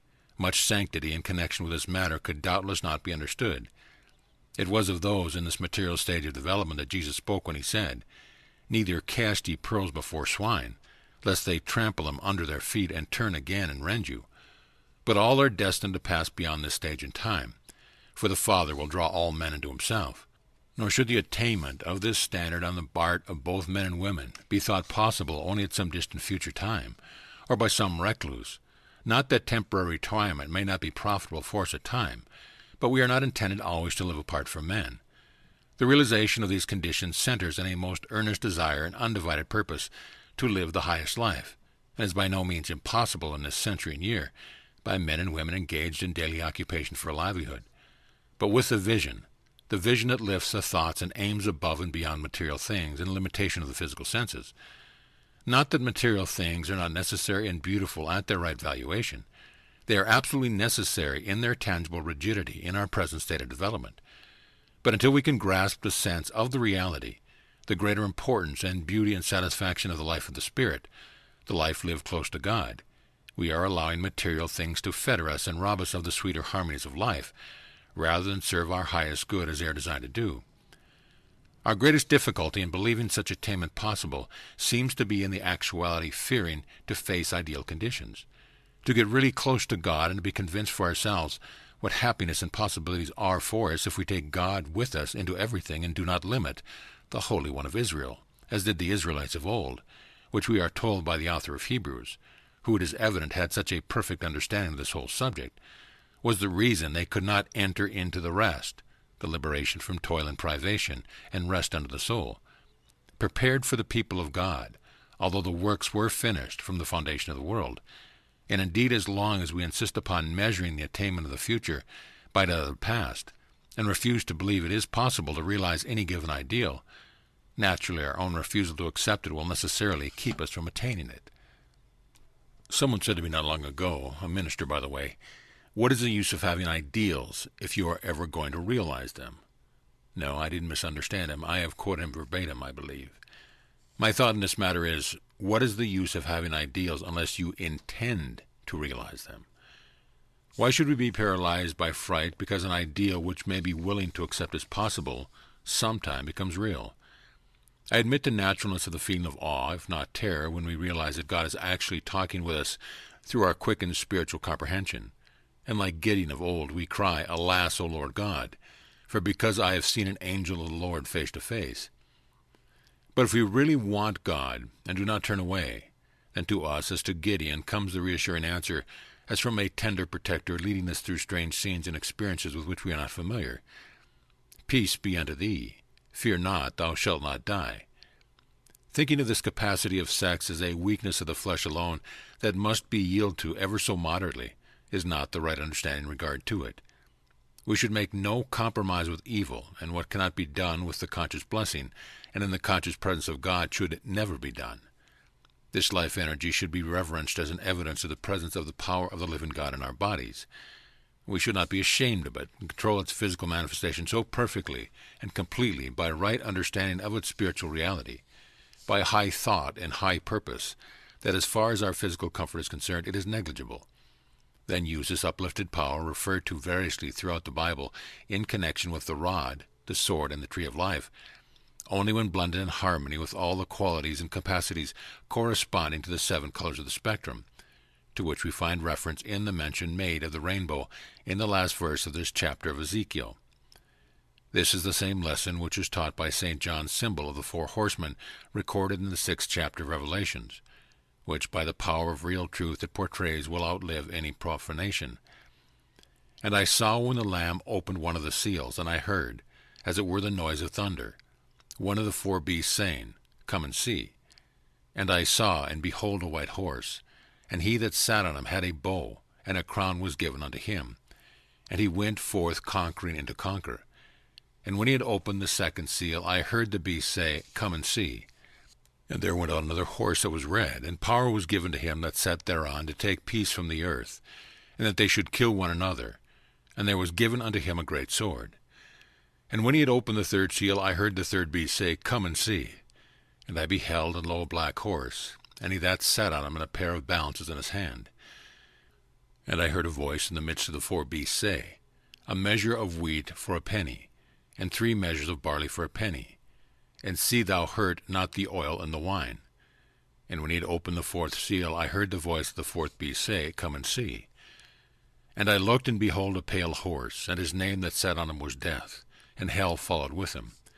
And power was given unto him then over the 4th part of the earth, to kill with the sword, and with hunger, and with death, and with the beasts of the earth. The word beast, in this connection, referring to the beast which spoke, does not have a bad meaning, as one might think. It comes from the Greek word zoon, Z-O-O-N, meaning animal or a living being, and is rendered in the Revised Version living creature, as in Ezekiel. The term living creature does not necessarily carry the idea of an animal or a lower order. It could mean a human being or a superhuman being, as life or something alive is the predominating thought. It is not the word used in the 1st verse of the 13th chapter, which is translated beast, which means wild animal. This symbol emphasizes the same truth as the vision we have just been considering. The horse typifies passion in its relation to the vitalizing principle in nature. The 1st horseman rides a white horse. This, then, represents the spiritual reality of passion, blended in a true proportion with other necessary qualities, for all the rays of light blended into one in the ether, which corresponds to the realm of the spirit, produce white light. Notice that the horseman wears a crown, a symbol of governing power, and goes forth conquering and to conquer. This is the power that will eventually conquer all evil and limitation, or misconception of the truth arising from our incompleteness, and bring all into subjection to the kingdom of the Spirit. The symbol of the bow we shall not desecrate with words. Its sanctity is inviolable. The 2nd horse is red. This indicates that the qualities typified by the 7 solar rays have been separated into the prism of the psychical plane, mind, which is represented throughout the Bible by water, hence the prismatic power suggested in its figure. And the red ray, standing alone, not balanced by the others, will necessarily manifest in its lower aspect. Therefore, this horseman's weapon could not refer to the sword of the Spirit, but to the weapon of strife gendered by anger and lust, which has power to hurt in every way. The 3rd horse is black. Some might think this is an evil indication. Quite to the contrary, it affords the key to the whole truth. Black is the color produced when all the colors are combined in matter. Paints of the 7 colors of the spectrum, when mixed, will produce black. The truth taught here is that physical desire, a quality belonging to the red ray, must not be the first nor only cause for physical union, but that a balance of all the qualities of character, the corresponding colors of which produce black when combined in material substance, must be brought to bear upon matter before any evolutionary effect can be produced. It is needless to say that the response of the physical organism must necessarily be present in union for change to be effected in the physical body, but not until the body has been crucified and risen again. That is, physical appetite and passion brought thoroughly under the control of the will, and permanently subjugated to the mandates of the aspiring soul, have we gained the mastery over the flesh that is necessary to enable us to receive the gift of a quickened spiritual consciousness, and to comprehend the actuating motive and power by which this physiological change can be brought about. Thus, in the matter of our food, to count eating our greatest pleasure, and burden the stomach with quantities of food not necessary for our nourishment is gluttony, though there is nothing wrong about enjoying our necessary food. In fact, unless the food is grateful to the palate, the digestive process is not properly stimulated. But the matter of control is always an essential factor to one's own being and self-respect, and thus the right use of the sex function centers about control, associated with an intelligent understanding of its meaning and with spiritual aspiration. But these matters will naturally adjust themselves through the spiritual growth necessary to lead one to completion. So we have symbolized by the black horse exactly the same qualities as by the white horse, but the latter refers to the spiritual realities, represented by all the color rays blended into white light, while the former typifies the physical manifestation of the qualities associated with these same color rays, converged again in matter, applied to our bodies, after having passed through the psychical prism, the mind, each being rightly understood. And in this connection we note with interest from the 8th verse of the 6th chapter of Zechariah that it was the white and black horse that went forth into the north, which quieted the spirit of the angel, as related to this account of this prophet's vision in regard to the same truth. The horseman carries a pair of balances. This has no reference to famine or privation, but signifies the exact equilibrium which must exist between the force of nature and spirit in this connection. And note the ratio of the spiritual and physical. Wheat refers to the spiritual reality of the fire of the Lord, barley to the physical element. But 3 measures of barley can be purchased for the price of 1 measure of wheat. Hence the value of the spiritual element is seen to be threefold that of the physical. The caution is given to hurt not the oil and the wine, meaning the light and understanding of the life of the Spirit. 3/4 of the efficacy of this capacity residing in the spiritual, actuating motive, and a right understanding of the purpose of the existence of this law. This constitutes its use as holiness unto the Lord. The words it would be graven on a plate of pure gold and worn by Aaron upon his forehead. The 4th horse is pale. This signifies passion suppressed unduly or killed. This has been considered the preferable course in regard to this matter by some earnestly desiring spiritual development. It is the natural conclusion, when we have advanced far enough for this matter to disturb us at all, until our eyes are open to the whole truth. Then we find that the destude of this function is not the goal to be sought, nor its complete transformation into other channels of creative work. Neither is its sole purpose that of procreation. When we are willing to offer upon the altar of sacrifice anything which we think stands in the way of our spiritual growth, including this tendency of the flesh, then, as in the allegory of Abraham offering of Isaac, lo, a voice calls to us out of the heaven, lay not thy hand upon the lad. And a proper sacrifice is seen to be provided, which we find involves the offering of every atom of our physical bodies as well as our souls, as a living sacrifice upon God's chosen altar, with the result of overcoming hunger and death and hell, Hades, the grave, which followed in the train of the horseman of the pale horse. It is just this necessity for the exact equilibrium of the understanding between the values of the spiritual and physical elements of this sacrifice that makes the gate so straight and the way so narrow, for while this power must be used and not slain, the physical feature must be understood to exist not as an end in itself, but as a means for the proper working of the law upon the tissues of our body.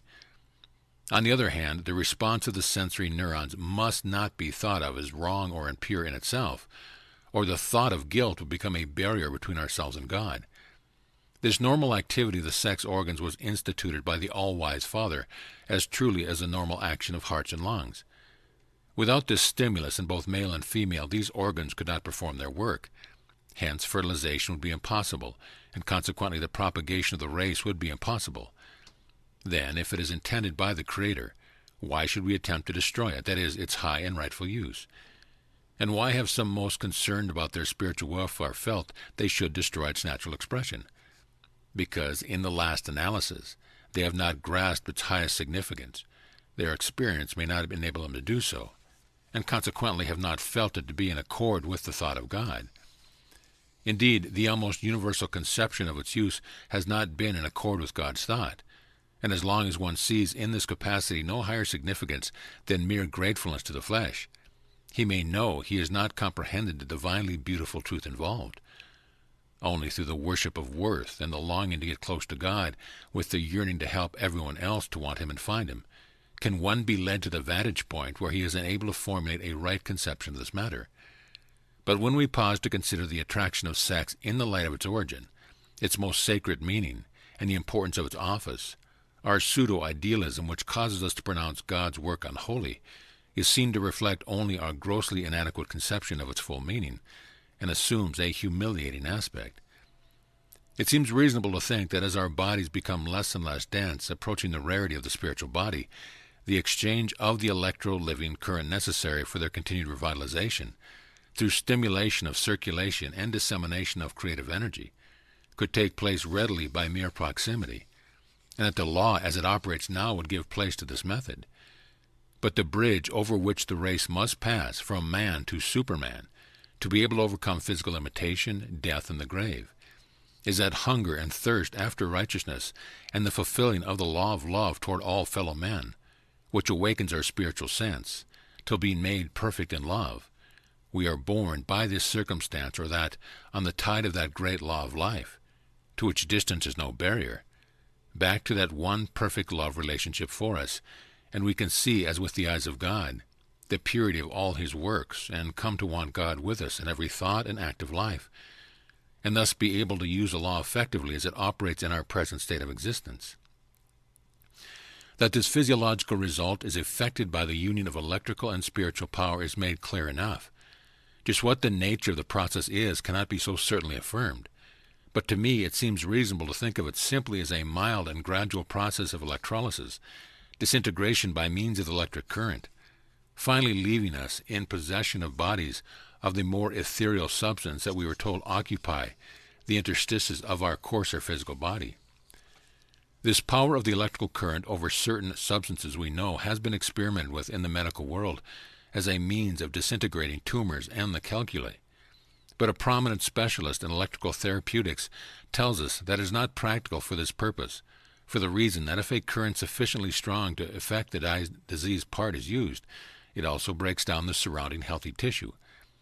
But this effect is just what would be anticipated and required, produced of course by an almost imperceptibly gradual process, to liberate us from the grosser physical matter of our bodies, and cause them to be transformed into the spiritual state without being put off in death. A summary of the biblical data as to there being a complement for every person, the reasons given why the measure and quality of love necessary to work the transformation of the body can exist only between two such individuals, the purpose mentioned in the 2nd chapter of Malachi of God's making one being, that he might seek a godly seed, etc., but to serve to confirm and supplement Darwin's theory of the importance of sexual selection as a factor in the evolution and progress of man. And the late Ernst Haeckel, whom we know would not base a conclusion on anything but the most material evidence, says that in the evolution of man.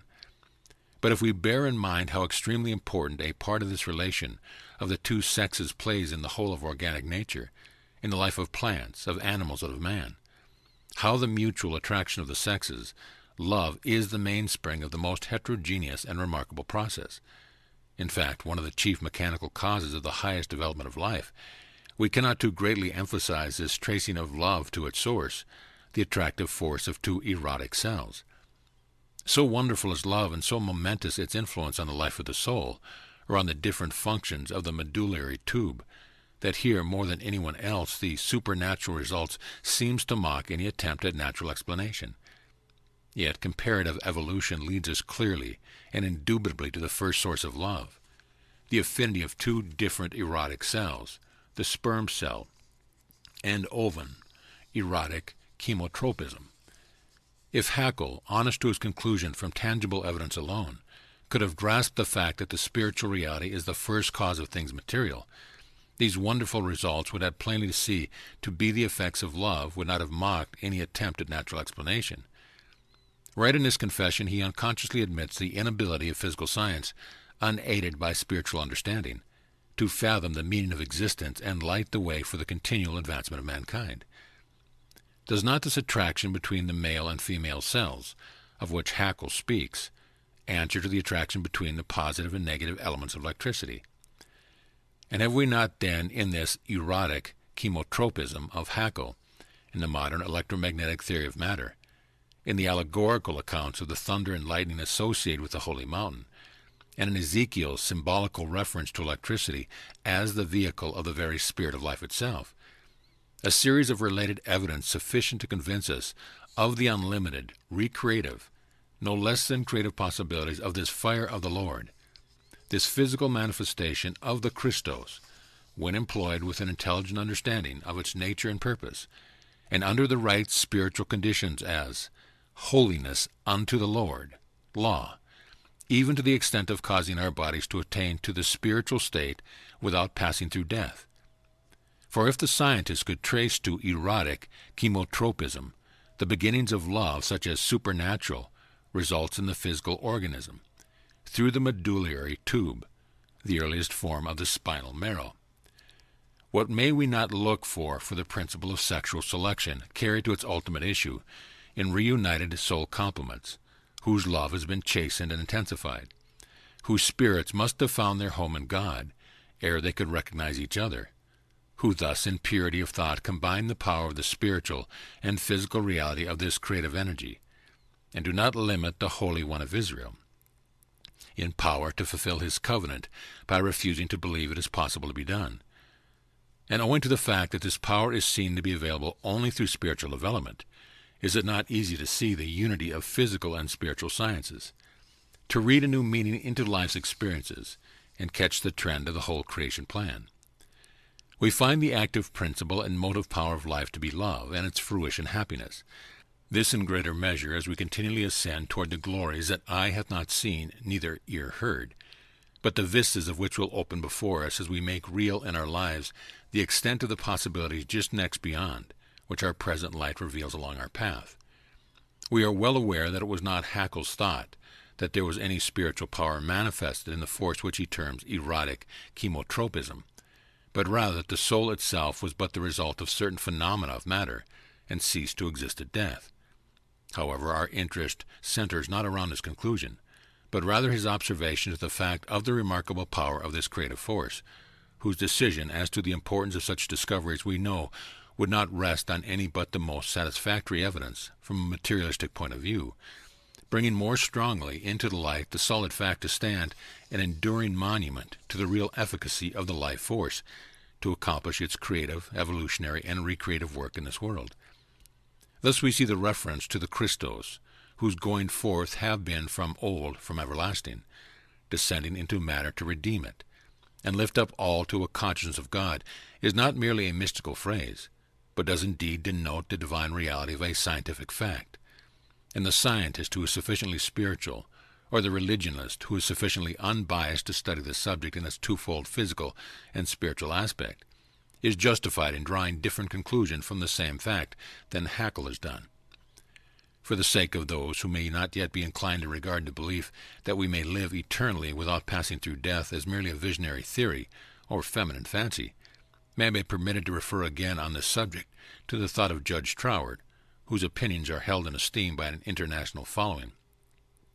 That he clearly believed this to be possible is clear from these words.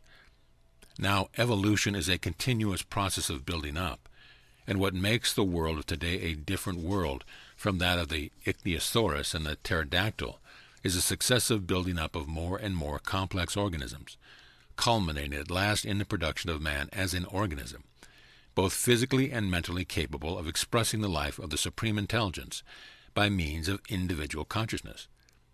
Why then should not the power which is able to carry on the race as a perpetually improving expression of itself do the same thing in the individual? That is the question which we have to deal with. In other words, why need the individual die? Why should he not go on in perpetual expansion?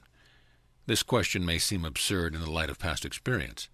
Those who believe only in blind forces answer that death is the law of nature, and those who believe in the divine wisdom answer that it is the appointment of God. But strange as it may seem, both these answers are wrong. That death should be the ultimate law of nature contradicts the principle of continuity as exemplified in the lifeward tendency of evolution, and that it is the will of God is emphatically denied by the Bible, for that tells us that he that has the power of death is the devil, Hebrew 2:14. There is no beating about the bush. Not God, but the devil sends death. There is no getting out of the plain words. Anyone not familiar with that invaluable book, Bible Mystery and Bible Meaning, should not fail to acquaint themselves with it. The fact that to the author was not revealed the exact method of this life-word law's operation, the reunion of soul complements through soul evolution, which brings about the conditions that make it possible for the law to act upon the substance of the body directly as well as through the mind, and that in consequence his work sets forth only an exposition of the general principle in its universal application, in no wise confutes the interpretation of the particular application set forth in his volume, but instead strengthens the evidence of its truth, in view of the fact that his conclusion drawn from study alone, general lines only, coincide so perfectly, as far as he has carried them, with the underlying truth of the individual application apparent from other lines of approach. His reference to the devil as being the cause of death is verified in the fact that only by overcoming the devil, in this particular, wrong and impure thought in regard to sex, can we lay hold of this power that is provided for the continuous life of the body. Does any doubtful one still say, "Would you tell us that this, of all things, could be the means of the eternal life of our body?" Remember that this was God's provision for creating the physical body you now have, and its manifestation of this creative power, when the evidence is in from both sources, material and spiritual, should be seen to be his plan for continually recreating it, need hardly be surprising. We see this foreshadowed in the sign of the covenant. Why should the phallus be chosen rather than any other organ of the body to bind the covenant between God and man? Does not the time-honored rite of circumcision now seem to point to the correctness of the revelation of the symbology of the tabernacle? Moreover, what is really more impractical about living eternally than about living one day? Life itself is the wonder, but we do not stop to consider this because we see it about us continually. But one compelled to speak could no more convincingly contend that we may not live eternally than he could accurately explain just how we live at all. Yet we do live. Death is the unnatural thing, and we have lived in the delusion that men must always die. But this has only followed the natural order of the physical, mental, and spiritual evolution, for the last enemy that shall be destroyed is death. Chapter 6. A glance at fundamentals. With certain individuals, a satisfactory standard of living may be sufficient to inspire them to live to their highest. But with others, many, I believe a satisfactory theory about life is quite essential to enable them to find their poise and thus be ready to live their best lives.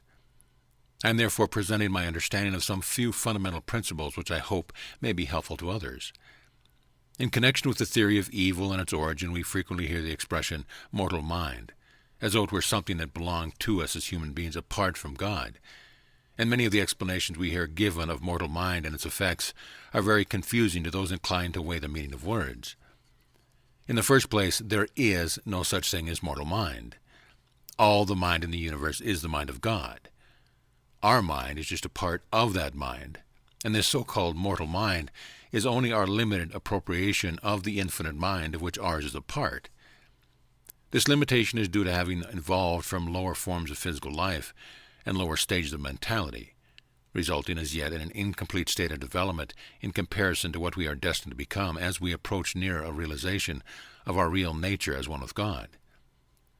Take, for example, the mind of an infant in comparison with that of a mature man.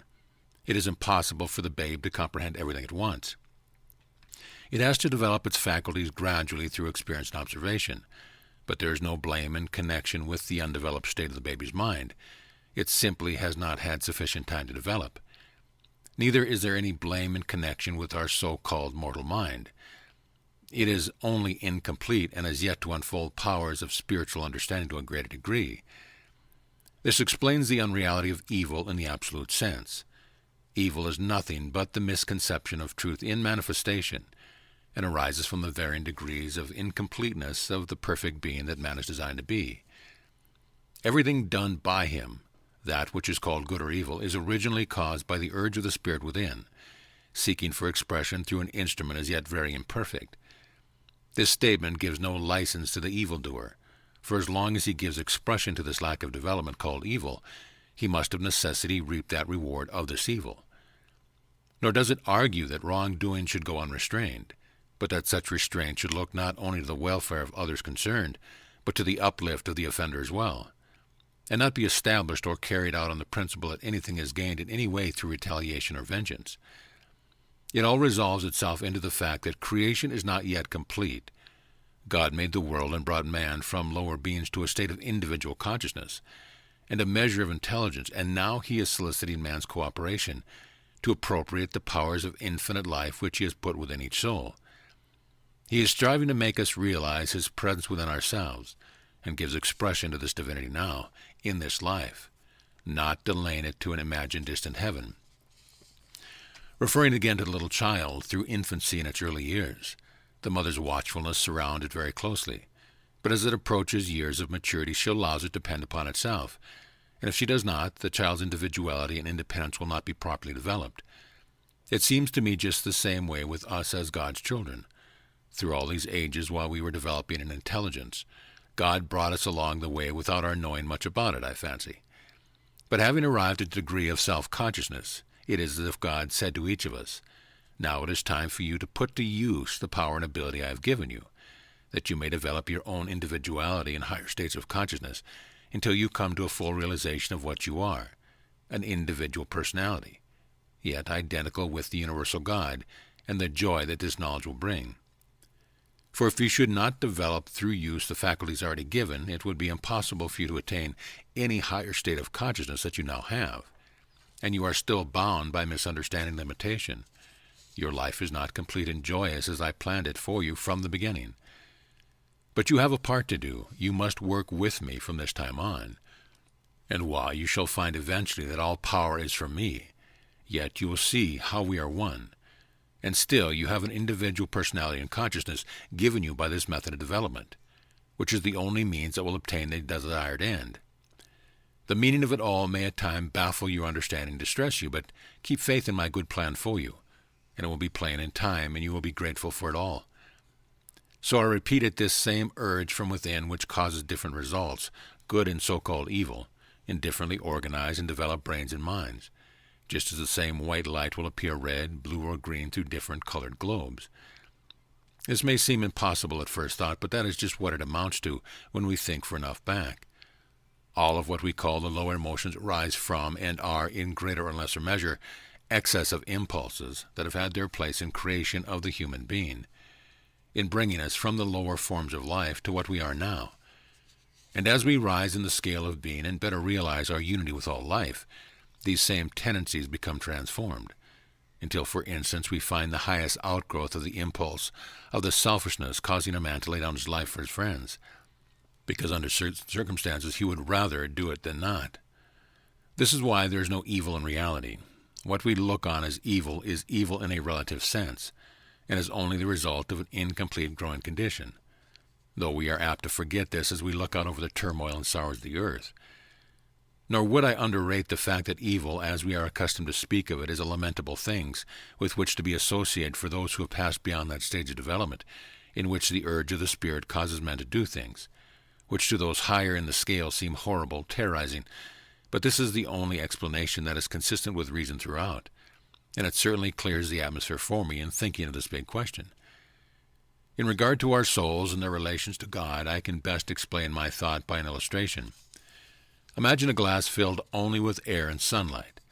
Let the glass full of air and sunlight represent a soul, saying that the air is God within the soul functioning as mind, and the sunlight is God as spirit. Of course, it is really all one in the same spirit, but manifesting itself in different ways. As the air and sunlight in the glass would be just a part of the air and sunlight in the room, that in the room would represent God in the whole universe, you can readily see then what your soul is. It is just your individual share of God's mind and spirit to have and use. This covers the definition of soul as being the limit of consciousness, and shows how, at the same time, you are in God and God is in you.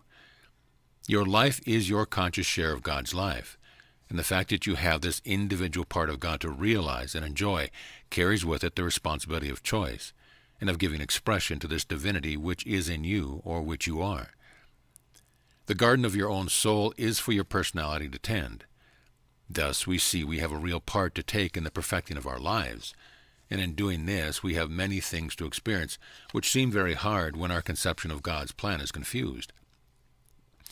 But when from the heights our eyes behold the completed circle of the bright bow of promise, and we grasp the plan in its entirety, we can see whither we are tending and why, and the reward is seen to be more than worth the struggle. Of this we shall be fully convinced when we have reached a certain point by following faithfully all the light we have. We gain more light by deeply desiring more, knowing that it is to be found within ourselves, because God is there, and that we find it if we earnestly seek for it. For he that seeketh findeth, and to him that knocketh it shall be opened. Salvation must come to mankind through each individual having a knowledge of his own true nature as a part of God. His failure to realize this, or the idea of separation, gives them the belief in evil as a power or thing of itself, and before man can begin to live a life of unhindered progress, he must realize that there is no other force in the universe but God, and before he can enjoy a rich, full life, he must understand that God's will toward him is always good, that God is love. Jesus taught us this, but we have too largely disregarded it. We have looked upon God as being who could be approached only through the merits of the vicarious suffering and death of a mediator. God does not want us to think we must go to him through such a mediator. In fact, we have not found the vital sense of unity with God as long as we feel like we cannot go to him direct. The only place in which a mediator enters into the great plan of life is where one with greater light gives it to his brother man, as Jesus did, to enable him to recognize for himself his identity with God, thus joining in consciousness, man and God. Jesus taught us that we should glorify God, but would you consider to be glorifying even a human friend to attribute to his character such atrocious qualities as the traditional interpretation of the Bible has attributed to God? The crucifixion has been taken to mean that Jesus was a sacrifice to appease God's wrath and make an atonement for our sins, to save us from the consequence of the fall. But what was the fall? Simply the process of receiving physical bodies through which to manifest life. In this sense, Jesus' life and teaching does save us from the consequence of the fall, which consequences were a sense of separateness from God, but no wrath on the part of God. As said before, our unfinished state in the evolutionary process has given rise to the idea of the separateness from God, and God's kingdom cannot come on earth as long as such a lack of understanding of the wisdom and goodness of his plan of creation prevails in the minds of men, and they continue to consider any part of their being, mind or body, as separate from God, or anything that God has made or instituted to be scorned as unholy. It was indeed Jesus' mission to mediate between God and man in this sense. The sacrifice of his body was to teach us with sufficient force that it might never escape the memory of man till the understanding could grasp the fact that God gave all, even his body or matter, that we might enjoy the fullness of conscious life. That our bodies, being a part of himself, are consequently holy, and that we are destined to inherit life eternal without death of the body when we have been made perfect in love. And everything in our lives, our bodies, and all these functions have been brought fully into subjection to the Spirit, have been lifted up and given back to God, redeemed by the knowledge that all is God, that all that God has made is good and pure in its spiritual conception, and is thus to be transformed by this thought about it. Jesus realized this truth, but knew the world did not, hence his willingness to make the sacrifice. God's nature is to give, not to withhold. He seeks to give to men through men, and so perforce who sees the truth will give it though he be scorned and spat upon, and persecuted even unto death. The lower animal creation gives us the clue to the beginning of our physical manifestation. Jesus lifted up upon the cross portrays the tremendous truth that these physical bodies are part of God, and all their functions therefore wholly pure. Here are the 2 points that determine the line which indicates the progress of mankind from its lowest beginning to its transcendent destiny. We are told that at the moment Christ's great sacrifice was finished, the veil of the temple was rent in twain from top to bottom. The mystery of the Holy of Holies of the body was made plain for us to comprehend as soon as our understanding, illumined by the Spirit, could grasp the truth. And the earth did quake and the rocks rent, emphasizing the oneness of the universal substance. When people realize that the Bible is telling them that God and man are one, that the life principle in the universe is the same life and the power that is in them, they may learn to use this power to better all their conditions of life. The power is there, infinite in that sense, that there is a limitless amount to be used as we gradually learn how to use it. This is a part of the evolutionary process dependent upon us to learn to use this power rightly and cooperate with it. We cannot be relieved of our part in this matter and still have the joy of individual life and growth. It is also necessary to get clearly in mind that the natural order of things in God's plan is for good, and nothing but good to come to us, and that the only thing which keeps it from coming is some obstruction in ourselves, originating in a lack of knowledge of the whole truth about life. When we understand that we were all destined to be happy, and that the law of life is always working for our highest good, even though it has to work correctly at times, we will attract good by our right understanding and thinking. People have not realized the possibility of the mind to work them good or ill. It is essential that we understand ourselves and bear in mind that we are indeed made in the image and likeness of God, with the power of the infinite at our disposal to work us good when we understand it, or ill, correction when wrongly used. We must realize that God's plan from the beginning of creation is happiness for every soul, and that everything we experience along the way of life is simply coincident with the stage through which we are passing. That trouble and sorrow will pass away from us with the coming of a greater light, which enables us to correct the errors in ourselves. But if we hold the mistaken thought that we are helpless and have nothing to do about it, our errors are not corrected. And I say unto you, ask, and it shall be given you. Seek, and ye shall find. Knock, and it shall be opened unto you. A right understanding of God's nature is the crux of the whole matter. When we really believe that God is good, we shall expect good from him, providing we are living in harmony with the laws of good. When we seek the light within ourselves and realize that God is the loving and all-powerful Father that Jesus taught us he is, when we learn to find him in the depths of our own souls, to talk with him, to go to him for help in everything, not failing to do our part when we can see it, when we explain to him every situation that troubles us, no matter how insignificant or how great, and if it be beyond our present knowledge or power to control, leave it to him to make it all come right, and then trust and rest in the assurance that God really is our friend, that he wants to help us, and that his love and power is more than equal to the occasion, so that all will be properly taken care of. Then we shall have reached a stage from which we can proceed to gain greater light and power without the suffering through which we have passed to get to this point. It is essential to banish from our minds completely the thought that we have to pray to God to keep evil from coming upon us. The thing that we are living in, walking in and breathing in, and that is trying to flow into us and through us is love and good of every description. It is a question of our honoring God with a sufficiently good opinion of him to believe and trust that God will do the very best things for us that we will let him do. Anyone might be willing to accept the benefits of the law without conforming to the conditions under which good is naturally attracted, but we do not draw good in that way. And furthermore, the thing desired would not prove to be good to us as long as the condition in ourselves which obstructs it were not discovered and removed. This is the underlying truth of the belief that God punishes for our sins. The laws of God or good do of necessity keep from us the good we seek, as long as there is some wrong condition existing in us which keeps the good from flowing through us. But the whole plan is remedial and kind in that it teaches us that there is something in ourselves that will keep us from happiness until it is removed. The law is unerring in its working. Good must flow through us, force of desire, and use the means at hand, of course. By the law that like attracts like in just the proportion that all barriers are removed from within us. And by the same accuracy of the working of the law, our good cannot be delayed until we are ready for it. We can never be free until we have thoroughly learned the lesson that we cannot miss our good. No day can come or go without enriching us to the full extent to which we have developed our capacity to receive. The thing for us to give our attention to is making ourselves right.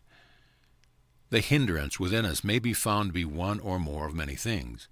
It may be ill will towards someone, lack of forgiveness. It may be anxiety or grief. It may be nothing that we are accustomed to call sin. It may be merely a great desire to help people who have not yet found the proper expression for this desire, causing tension and restlessness. Good, in the broad sense, does not mean only what has been considered moral. God and nature and life are big things, and we are invited to open our eyes and study them as such. The coming of the kingdom of heaven on earth must be through the spiritually developed individual, and this condition cannot be brought about except by man's right understanding of God's nature and his relation to God, and by his looking within for the light and following his individual guidance no matter what persecution it may perchance involve. There is nothing else of so much importance as that one should be true to his highest sense of right no matter what people may think or say. It is not a matter into which praise or blame enters. The important thing to realize is that you have a straight course to pursue, to follow the light of the Spirit within you, and let the consequences take care of themselves. This may require that you stand alone many times, and through seemingly dark days as far as human encouragement is concerned. But you will sooner or later find it to be worth the struggle if you do stand, and what seemed hard will become easy. Learn to look for the truth within yourself. Develop your interior powers for perceiving the truth by communing with the Spirit within you. When everyone has learned to do this, the world will be light indeed, for everyone will have found the light within himself and will let it shine. We all owe it to one another to be ourselves and contribute whatever light we may get in our individual way, for we are all just a little different from each other, and thus do our part in helping to enlighten all.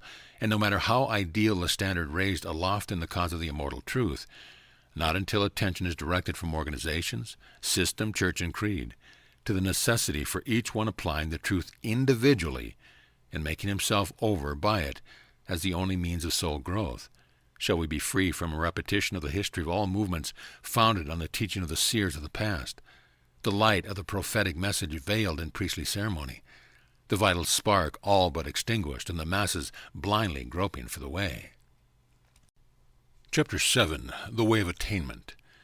When the lawyer of the Pharisees asked the Master which was the great commandment in the law, Jesus answered, Thou shalt love the Lord thy God with all thy heart, with all thy soul, with all thy mind. This is the first and great commandment. And the second is like unto it. Thou shalt love thy neighbor as thyself. On these two commandments hang all the laws and the prophets. And when this is said, all is said. If we would but lay it to our heart, for love worketh no ill to his neighbor, therefore love is the fulfilling of the law. But how earnestly do people generally heed this instruction, with all the loving their neighbor as themselves implies? How thoroughly does mutual sympathy, fair dealing, and helpfulness on the part of all in every walk of life extend to every fellow creature, regardless of his race or station, be it low or high? Yet it is just as simple, all-embracing love and kindness that is required to fulfill the law and develop us. In this we see the justice of this great natural and eternal law of life, whether written or unwritten. If its requirements were concerned with station or even with hard tests of learning, it would not be fair alike to all. But the lowliest can forgive and love, and rank and erudition of themselves will not further us one step along the way. I would not advocate the practice of lying sleepless in a warm bed at night, tortured by the thought that doubtless many in the world were at the same time suffering from cold and privation, such as I would want to do before I understood the principles that sympathizing wrongly with people suffering does not help them, and only incapacitates us for rendering real service. Nevertheless, the measure of love and sympathy for all our fellow men that impels to the solicitude for the comfort and welfare of all is absolutely necessary if we would enter upon the way of attainment. As long as we are content to seek happiness and comfort for ourselves alone, we are not in the way of finding happiness. God has created every soul for happiness, and there is nothing wrong about wanting it. The desire is wholesome and right. But the law of life operates in such a way that we cannot enter the paradise waiting for us until we have been made perfect in love. And the simple explanation of this is that universal, altruistic love is actually the means necessary to develop our spiritual sense to such a degree that we can be guided unerringly to the one personal love relation that means completeness for us, rest unto our souls, and which produces a quality of happiness and contentment that enables us to give still more effective help and uplift to the race. Being made perfect in love implies an expansion of soul great enough to forgive anyone for anything. Does someone say this is impossible? No, it is not impossible. It may be very hard at times, but the measure of the effort required to do this of our own confidential report on just how far we have progressed along the way. If you do not feel in your heart that you can do this, work with yourself until you can. There's no use to try to build a superstructure of a beautiful life on an imperfect foundation. First, reach a decision with yourself as to what you most want to do. Is it your greatest desire to live the highest life and form a beautiful character? Or are you more concerned about securing vengeance, so-called satisfaction, for every wrong, real or imaginary? If this latter is your present state of mind, you will probably have to suffer in one way or another for a while yet. That is, until you have decided that to be right in every way is the thing most to be desired. If you already aspire to this, but find it difficult under certain conditions to relinquish all feelings of bitterness, then seek a quiet place alone, become perfectly still. Close your eyes, let your thoughts retire within, where you can get a good perspective of the whole situation, and think quietly. Think of the truth mentioned in the foregoing chapter. Think of the greatness of tenderness, the littleness of hate, and see if you do not find your soul big enough to even pity the offender, and to cause you to want to help him find the way. Analyze your feelings on each occasion that arise to learn just how you feel and why you feel so. By doing this, you will discover just where your weaknesses lie, and you will know where your efforts for reform must be directed. Then when you have gotten the lesson there is in it for you, cease to think of the incident. Do not be discouraged if it takes hard work. The hard work in this case will be in learning to let go of some feeling or rancor that you are tempted to cherish.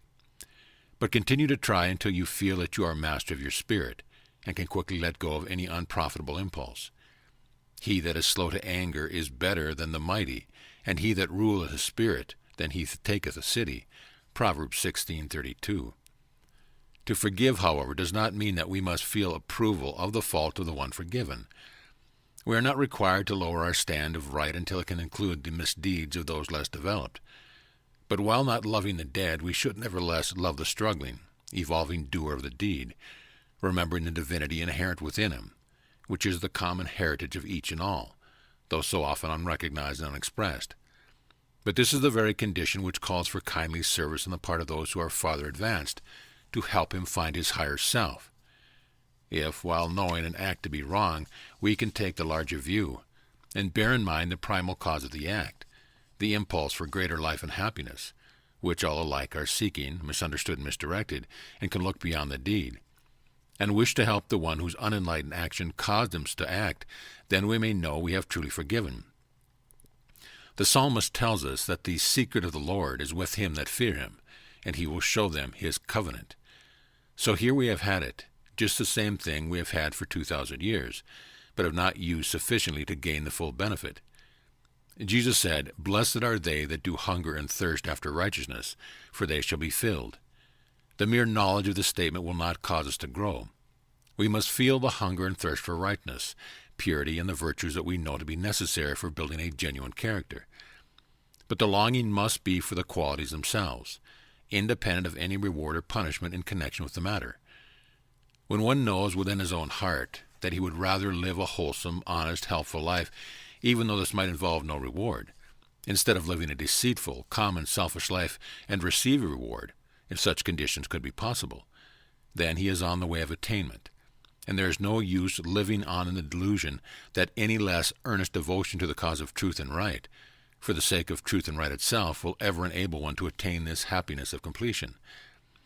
And it is not keeping the eyes fixed upon the reward that will bring it, but rather the searching of our hearts, and the repeated endeavor, no matter how many times we may have failed, to live to our very highest standard of life. For if we think only of the reward, the spiritual development is not being further which alone can bring it, and we are daydreaming of the possession of something we cannot have until we have paid the price. When the heart and purpose is right, the price is not hard, because a loving heart and high purpose that impels to kind and worthy deeds, with patience and trust that keeps faith in God's love, and in the unerring working of the law, which will bring us our good as soon as we are fully ready for it, though it may seem long deferred, is the price. And if our spiritual aspirations are such as they must be in order to give us the necessary development, these are the qualities we shall strive to attain independently of any reward attached. We are justified, however, in thankfully resting in the assurance that high purpose and endeavor does bear the fruit of happiness. The truth involved in this principle mentioned is, I believe, the chief reason why the mystery of God is also veiled in the New Testament. The emphasis put upon the cultivation of the virtues so often mentioned, and the overcoming of our ordinary faults. For this, what must be accomplished first, in a sufficient measure, in any effort, And when we honestly strive to follow Jesus' teaching, the anointing of the Spirit will teach us the deeper meaning intended for us when the circumstance of our lives call it forth. I do not believe that Jesus ever told his disciples all things in plain words. Or why did he say in the last talk with him, I have yet many things to say unto you, but ye cannot hear them now. Howbeit when he, the Spirit of truth, is come, he will guide you into all truth. John 16:12-13. And again, these things have I spoken unto you in Proverbs. But the time cometh when I shall no more speak unto you in Proverbs, but I shall show you plainly of the Father. John 16:25. This was the last time Jesus talked with the disciples. He must have meant that he, the Christos, would show them plainly of the Father by means of the testimony of the Spirit. And indeed, in John 14:25-26 we read, These things have I spoken unto you, being yet present with you. But the Comforter, which is the Holy Ghost, whom the Father will send in my name, he shall teach you all things, and bring all things to your remembrance, whatsoever I have said unto you. And so we find it everywhere when we are able to receive it, while the form of presentation of the parables affords a lesson to those as yet able to understand only the literal form of statement. In fact, Paul says in effect to the Corinthians that the reason for his not speaking the hidden wisdom to them was that they had not yet applied the first principles of spiritual growth. He says in 1 Corinthians 2:4-10, 14 and 3:1-3, My speech and my preaching was not with enticing words of man's wisdom, but in demonstration of the Spirit and of the power, that your faith should not stand in the wisdom of men, but in the power of God. Howbeit we speak wisdom among them that are perfect, yet not the wisdom of this world, nor of the princes of this world that come to naught. But we speak the wisdom of God in a mystery, even the hidden wisdom which God ordained before the world unto our glory, which none of the princes of this world knew, for had they known it, they would not have crucified the Lord of glory. But as it is written, Eye hath not seen nor ear heard, neither have entered into the heart of man the things which God hath prepared for them that love him. But God hath revealed them unto this by his Spirit. For the Spirit search all things, yea, the deep things of God. But the natural man receiveth not the things of the Spirit of God, for they are foolishness unto him. Neither can he know them, because they are spiritually discerned. And I, brethren, could not speak unto you as unto spiritual, but as unto carnal, even as unto babes in Christ. I have fed you with milk and not with meat, for hitherto you were not able to bear it, neither yet now are ye able. For ye are yet carnal, for whereas there is among you envying and strife and division, are ye not carnal and walk as men? It is a question of the honest effort to make real one's ideals in daily living, the yearning for the consciousness of genuineness in oneself, which is not satisfied with any amount of commendation from others unless one knows within his own soul that he has met himself face to face, has learned wherein his fault or weakness lies, has striven and has overcome. This, my sisters and brothers of the Roman Catholic Church, is where your church puts an obstacle in your way of attainment, which is well nigh impossible to surmount, for it offers you in the confessional a substitute for this independent personal struggle. Do not think this is said with the intent to wound, God forbid, but I should not be kind and fair to you if I did not endeavor to awaken you to the fact that faith in anything to alter the effect of a violation of the law of truth and right, beside your own sincere purpose to overcome the cause which exists in yourself, tends to moral and spiritual blindness, the very thing we must strive to overcome if we are going to develop spiritual strength. And the little falsehoods that you seem to regard so lightly, thinking no doubt a confession is all sufficient to overcome their power, will, by the unerring working of this law, deaden your soul to the recognition of truth, leaving you without the consciousness of an inner guide. But the kingdom of heaven is within you, dependent on a state of consciousness, whether in this life or the next, and before you can find it, you must be led into it by this inward monitor. So do not kill it, do not quench the spirit within you, learn to listen for its leading. But whatever may be the purpose, this is not the result obtained by the confessional. When we fail of our highest standards of living, as we all do many times, we should go direct to God with the sincere purpose of receiving strength in the future. But when there is a thought in the mind of the offender that all can be made right by confession whenever the offense is repeated, can you not see how it turns your confessional into a license for evil-doing, and cheats you of the personal effort that is necessary to develop you? For nothing else can take the place of the individual searching of oneself and the talking alone with God, or waiting with Him in the silence to develop spiritual strength. We might as well hope to gain physical strength by letting someone else eat our food for us, as to hope to gain spiritual strength while thinking to evade the consequence of our own thoughts and deeds through the merits of any vicarious agency. If there are souls of strength and sterling worth among you, you are such because of your own innate sense of right and wrong unspoiled, as in the case of Luther, whose sense of right could not tolerate the immoral principle of selling privileges in advance for men to commit sins, unspoiled.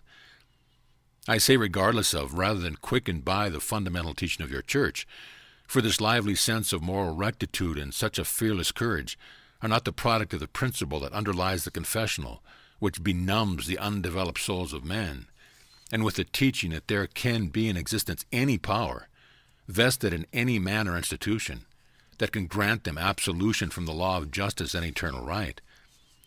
And may this further truth be borne in upon the souls of priests and nuns who are worthy in purpose, who in a mistaken idea of the way have been willing to sacrifice all for the sake of their highest sense of duty, and to gain the highest spiritual good. That God created all men alike for this completed happiness, and instead of being gained, the highest good is lost by continuing to go counter to God's plan. Perhaps someone feels that his particular lot is just a little too hard to make possible any progress while in it.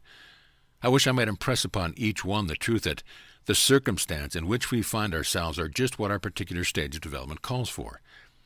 There is some benefit to be derived from it, some aspect of the great eternal truth to be made plain to us, some quality to be developed, some life lessons in it for us that must be mastered before we are through with it. I mean by this that we have at some time drawn this circumstance to ourselves, or maybe even now drawing it to ourselves as an account of some incompleteness in ourselves, resulting in the inability to handle such a situation patiently and masterfully. It seems as though the innermost purpose of our souls, which lies so deep that we do not always recognize its presence, is demanding a chance to meet and gain a conscious victory over some weakness for which this or that particular circumstance affords just the proper field of endeavor. When we once realize this and are convinced that the way to remove the undesirable condition is to examine ourselves and see wherein we manifested imperfections of character and inefficiency in dealing with the situation, then we are working along the right lines to free ourselves from it. But as long as we hold the thought that we are helpless to change circumstance and allow ourselves to drift instead of standing at the helm, or as long as we fret at any circumstance and do not give our time to developing the power to meet it patiently, and to overcome our faults what brings it into evidence, we are only wasting our time in putting farther away the day when it will leave us, not to return in the same form or in the same other guise with the thumbed page of the old lesson turned up for our perusal. This should in no wise be taken to mean that because an adverse circumstance has good in it for us, that we should accept it as a final lot, thinking that if for good for us we should not try to change it. Get the point that the only good adversity has in it, after it has broadened our sympathies for all classes and conditions of men, and given us a lesson in value and proportions, is the opportunity for developing the power to work ourselves out of it, thereby increasing our total of merit and efficiency. And when a failing has been overcome, we will no longer attract the adverse circumstance coincident to it. Have an ideal, work toward it constantly, never lose sight of it except as it may be replaced by a higher ideal. But be patient in overcoming the difficulties that arise in your path of attainment. But by patience, I do not mean a passive attitude that encourages people to impose upon us, which is quite as unjust to them as to ourselves, but rather what we might think of as the resultant of equal parts of forgiveness, courage, and hope. Courage is not averse to gentleness. Indeed, it must accompany all endeavor if we expect to bring past things worthwhile.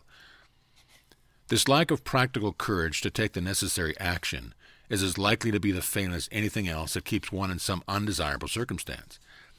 This is why many apparently kind-hearted, well-meaning people are oppressed by this or that condition. One's difficulty may be nothing that is ordinarily looked upon as a fault of character. Nevertheless, nature has in mind for you the pattern of a complete, well-rounded being, and your incapacity in any line will attract an opportunity for you to make that good.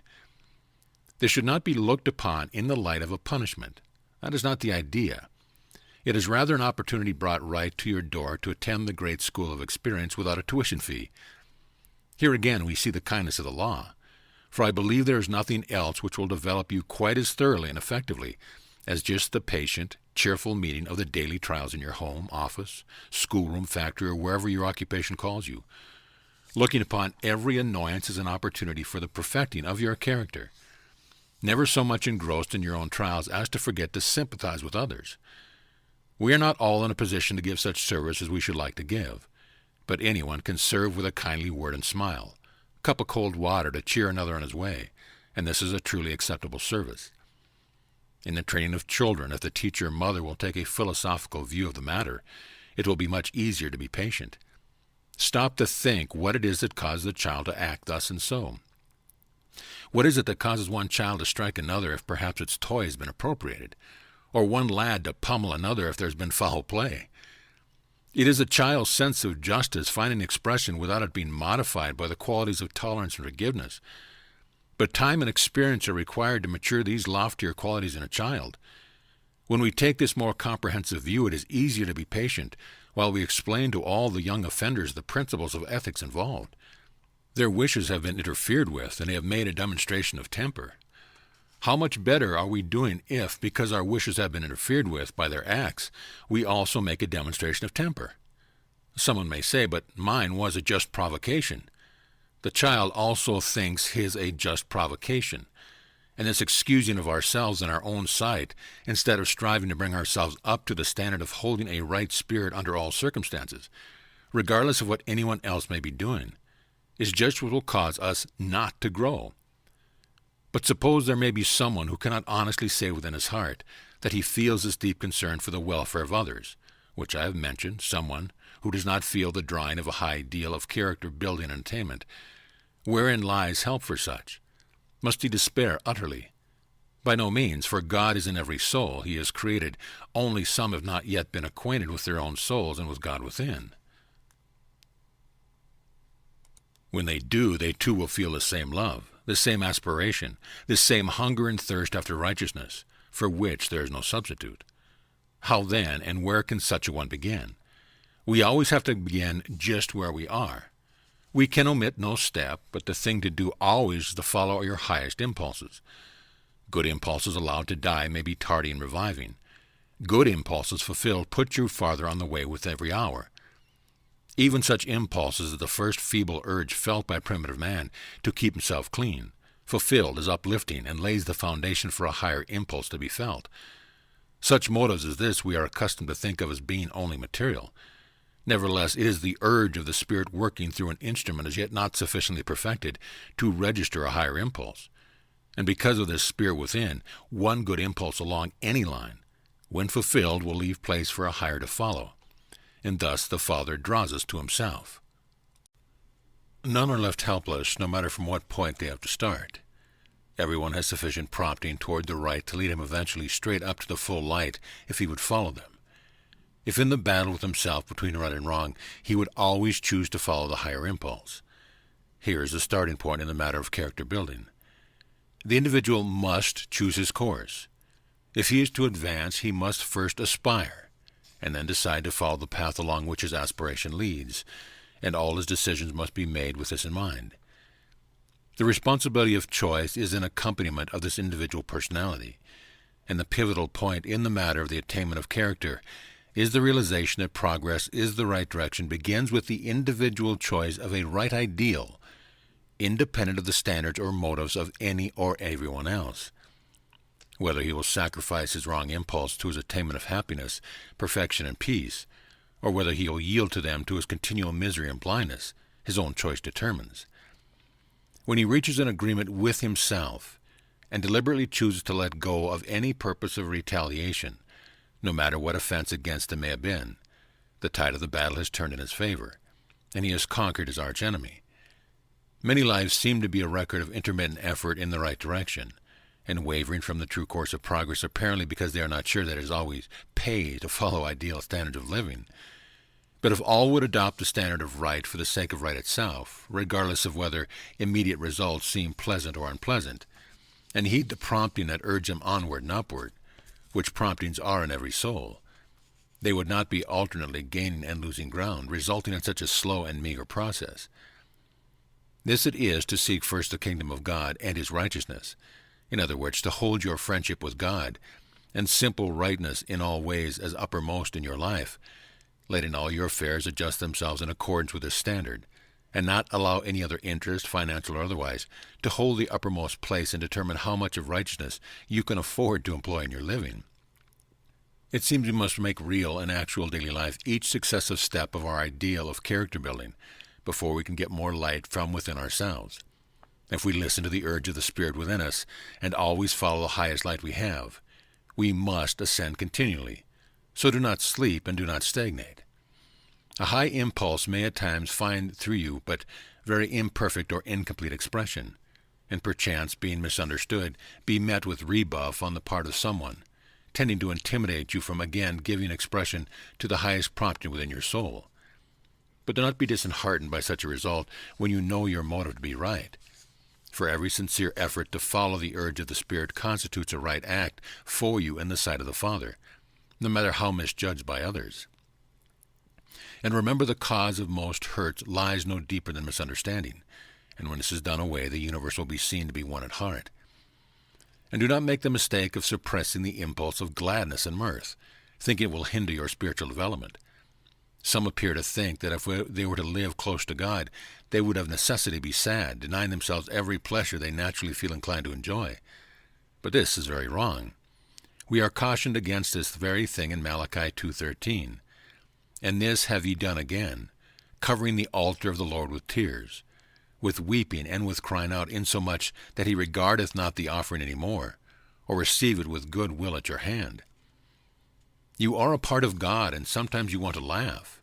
Well, that is God wanting to express mirth through you. If God did not want you to laugh, you would not want to, for God is all. God makes you want to sing and dance sometimes too. To move the body rhythmically to music is a holy pleasure, provided it is done wholly unto God. That is, if you realize that God gives you the impulse you want to dance, and simply thank him for the pleasure of it. We are told repeatedly in the Bible to rejoice in the Lord, and are exhorted specifically to praise him in the dance. And in Philippians 4:4 we read, Rejoice in the Lord always, and again I say rejoice. So do not think that being spiritual necessitates being sad. Sadness is injurious to health. It is sinful. We are all sometimes sinful in this way, but we should strive to overcome this as much as any other fault, and should not associate somber thoughts with worthy qualities. Life lived close to God is the happiest, most cheerful life that we can live. Of course, there are states of mind higher, and more sacred, and more enjoyable, and those impelling to laughter. But that is no reason why we should suppress an impulse to laugh if we feel it. The honest thinker will say at once that if God makes us want to laugh, then we will have to say that God makes us become angry too, and in a way he does. But think just what I said in regard to that before. I said that the urge of the Spirit is the original cause of everyone doing what he does. But this urge has yet in many cases to come through minds but slightly developed, and incomplete understanding of things.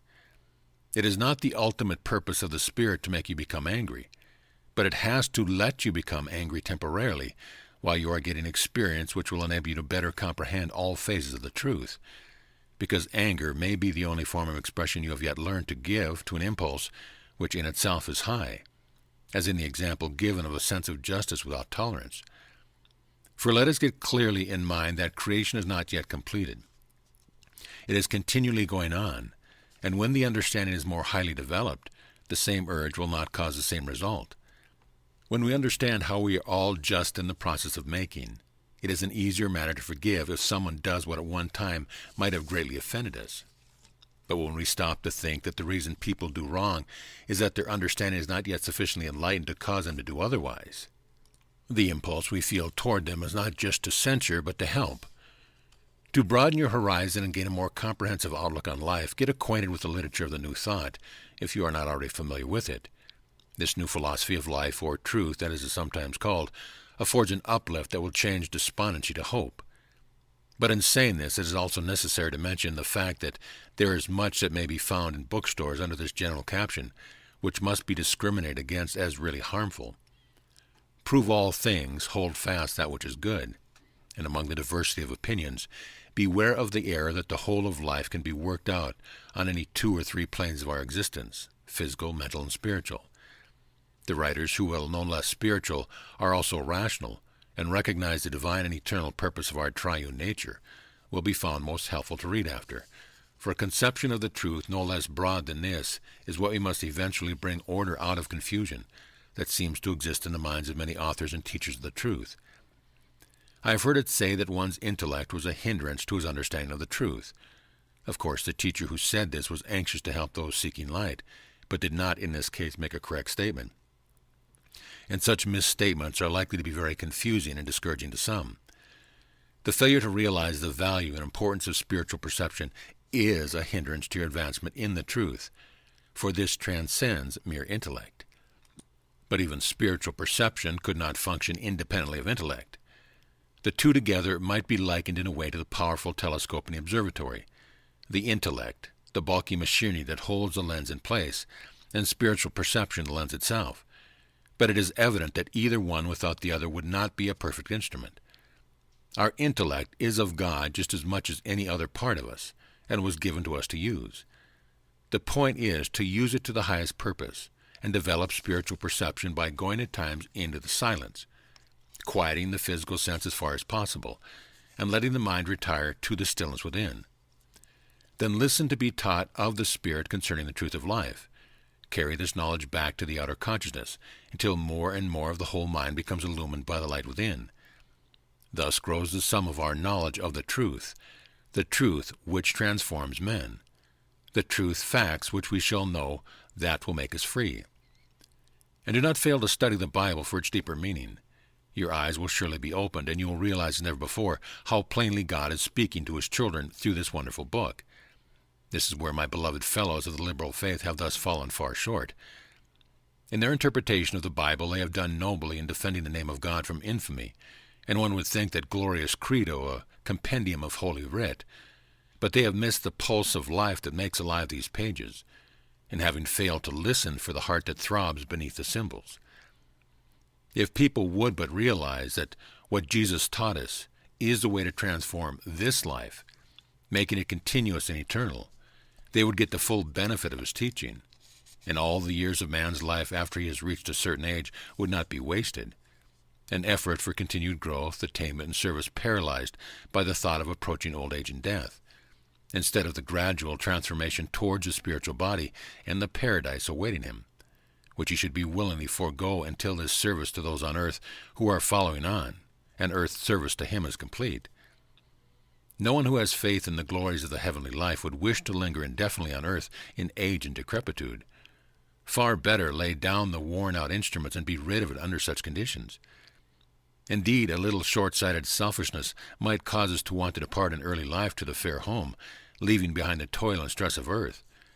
But we all have lessons that must be mastered on this earth plane, and we may as well continue to apply ourselves to the work now until we have finished it.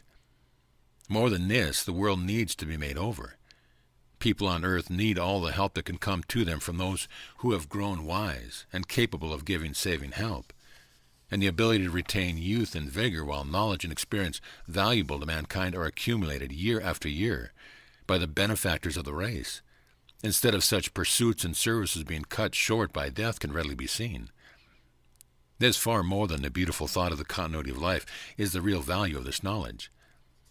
Eternal life and abundant happiness and prosperity are promised as the blessing of the covenant, to which Jesus tells us we shall attain by keeping it sane.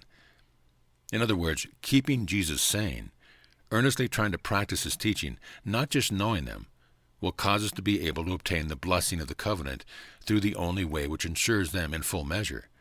That is, the possession of the spiritual power to recognize the soul, of which one's soul is a part. Until men realize that their bodies and all their bodily functions are holy, and to be used as holiness unto the Lord, or law, they will continue to lay down the physical body after a certain number of years, and if they have not worked out of all life's lessons sufficiently well to satisfy the spirit within them, They will reincarnate and come back to earth to work out their experience in matter until they have conquered it, brought it into subjection to the spirit. But as the spiritual sense of individuals becomes sufficiently developed for them to be reunited with their soul complement, their bodies may live in continual youth, becoming lighter and less burdensome, eventually drawing nourishment from the air, warmed by their own electrical vitality, as they are gradually released from heavy physical matter and approach near to the spiritual body, the vibratory rate of which makes it more etherical substance invisible to the physical eye. But the development of the spiritual powers through altruistic love must come first, simply because it is only by means of them that we can obtain this blessing. This is wherein God is the Lord, or good is the law. God tells us that every knee shall bow, and every tongue confess, and with this new understanding of the truth, it is as if he had added the final QED to the proposition which he has been demonstrating through all time. Ere this, the thought has doubtless been in the minds of many of his sisters. What assurance can I have that my mate is living in the world today? This, however, is a question that no one can answer definitely for you, and there is no way for you to answer it until you may be drawn to that mate, and the right spiritual conditions give rise to the necessary knowledge. Then you will know, and will know that you know. Your mate may not be living. He may have passed on before you. But even if, for this cause or any cause whatsoever, the happiness of perfect companionship be deferred to the spiritual state of existence, is it not a great deal to know that it awaits you somewhere in your ascending career when all conditions are right? On the other hand, there is no more reason to think that one's mate is not living than that he is. The probabilities are that most of the people alive today could be truly mated if they were sufficiently developed spiritually to recognize each other. But this great problem can only be worked out by individual devotion to duty and higher ideals. To be right in all ways should be our first concern, and only through our efforts to this end are we lifted above the physical and mental to the spiritual heights where the law works unobstructed and adjusts this relation as originally planned, whether it be for us in this life or after we have passed out of this body. When all conditions are right, there will be evidence which will convince you beyond any doubt, for it will be more conclusive than the customary feeling of fondness for another, which is usually accepted as sufficient ground for marriage. Never proceed on the supposition that someone is your mate until all doubt has been removed by this proof. With it will come rest unto your soul, its tireless quest rewarded, and you would be willing on the strength of this assurance to pass cheerfully this way alone, if for any cause this might be necessary, rather than be united with any other. Beyond this I may not tell you. If I did, it would fail to be a sign unto you, or to state it differently, it would disqualify you from recognizing this evidence from the Spirit. Further, things of such inviolably sacred nature may not be bandied about in print. This, when it comes, will reveal to you what I mean by the soul of the name. Do not be tempted foolishly to seek advice from fortune-tellers or mind-readers or even friends. For this assurance you may have that when all conditions are right, every lingering doubt will be removed through your own interior powers, and depending on any source of information except your own awakened spiritual senses, will only delay your development. No power outside of yourself can give you correct information in regard to this matter. It will come to you directly from the Spirit if the one in question is your mate, and you walk close enough to God to understand his thought. So do not seek a proof, for it will come all unsought under the right conditions. Relieve your mind of it entirely. Be grateful that God has made you for such happiness, and go about your living with the definite assurance that it is worthwhile to be your highest self under every circumstance, and be cheered by the thought that every battle fought and won in your own soul has helped some other one, perhaps tired and disheartened, also to win, for thus is all the world knitted together by the penetrating, radiating power of thought. There should be men whose hearts are pure enough and courage strong enough to unify and teach this truth, with precept emphasizing the necessity for scrupulous personal examination, self-reliance in the matter of spiritual advancement. For this is the gospel that must be preached in all the world to every creature. But let any such beware lest they make known the finished mystery, without emphatic warning to all men. For should the mass of men who might be incapable of appreciating the spiritual purport of this message, whose stage of development enables them to understand only the physical element of this function, think that because the sex power is thus approved of God, that it means less of self-control instead of more, and abandon themselves to the thought of the physical, even in one instance of cohabitation they would, because of the capacity of the masculine body, surely bring upon themselves the torments spoken of in Revelation 9, which stands as the warning for safeguard against the revealing of this truth of which I speak. The language is figurative, but the physical torment, through the power of thought to effect chemical change in physical tissue, would be real. Do not think Revelation be merely an altered Jewish apocalypse, but here the word is written, I, Jesus, have sent mine angel to testify unto you these things in the church, the avenues of approach to God, whether individual or universal. I am the root and offspring of David, and the bright and morning star. Revelation is a disclosing of the divine mysteries, and a prophecy written after Jesus' time, a storehouse of information which only the key of the house of David will unlock. It is a masterpiece of symbolism, some of its most terrorizing imagery being simply statements of inspiring truth. However, the reference to the 9th chapter should be heeded, as I have cautioned you. I beg each man individually not to think this merely speculation, nor that I am surely cautioning someone else. I mean every man. I have warned you, and let each reader make it his personal care to communicate no disconnected part of this information to anyone without the accompanying warning I have given. The curtain, thus drawn aside, affords a long look ahead. We see God's plan for the continuity of life and a paradise of happiness eventually for every soul. We see the hopes and aspirations of youth and the desire for the cultivation of our God-given faculties, not abandoned in discouragement if unfolded in full years, but enriched and ennobled by experience and increasing knowledge of the truth, and inspired by the thought of opportunity for continuous development along all lines, being realized in greater measure with the added years.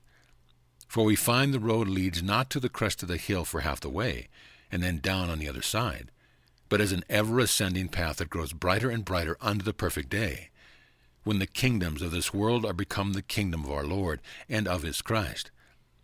It is of perfected earthly conditions that the vision is related to Revelation 21, when this tabernacle of God will be with men. Notice it is to be with men, not referring to a state of existence with which we are not familiar, and the promise is that there shall be no more death. The promises have been preserved for us, secure against attack, through our long night of misunderstanding. Let us now go forth into the glad morning of the new day just dawning, cheered and refreshed by the reasonableness of the hope for conditions of life and happiness on this earth that have hitherto been thought too ideal to be made real. And I heard a great voice out of the heavens saying, Behold, the tabernacle of God is with men, and he will dwell with them, and they shall be his people. And God himself shall be with them and be their God. And God shall wipe away all tears from their eyes, and there shall be no more death, neither sorrow nor crying, neither shall there be any more pain, for the former things are passed away. End of chapter. End of book.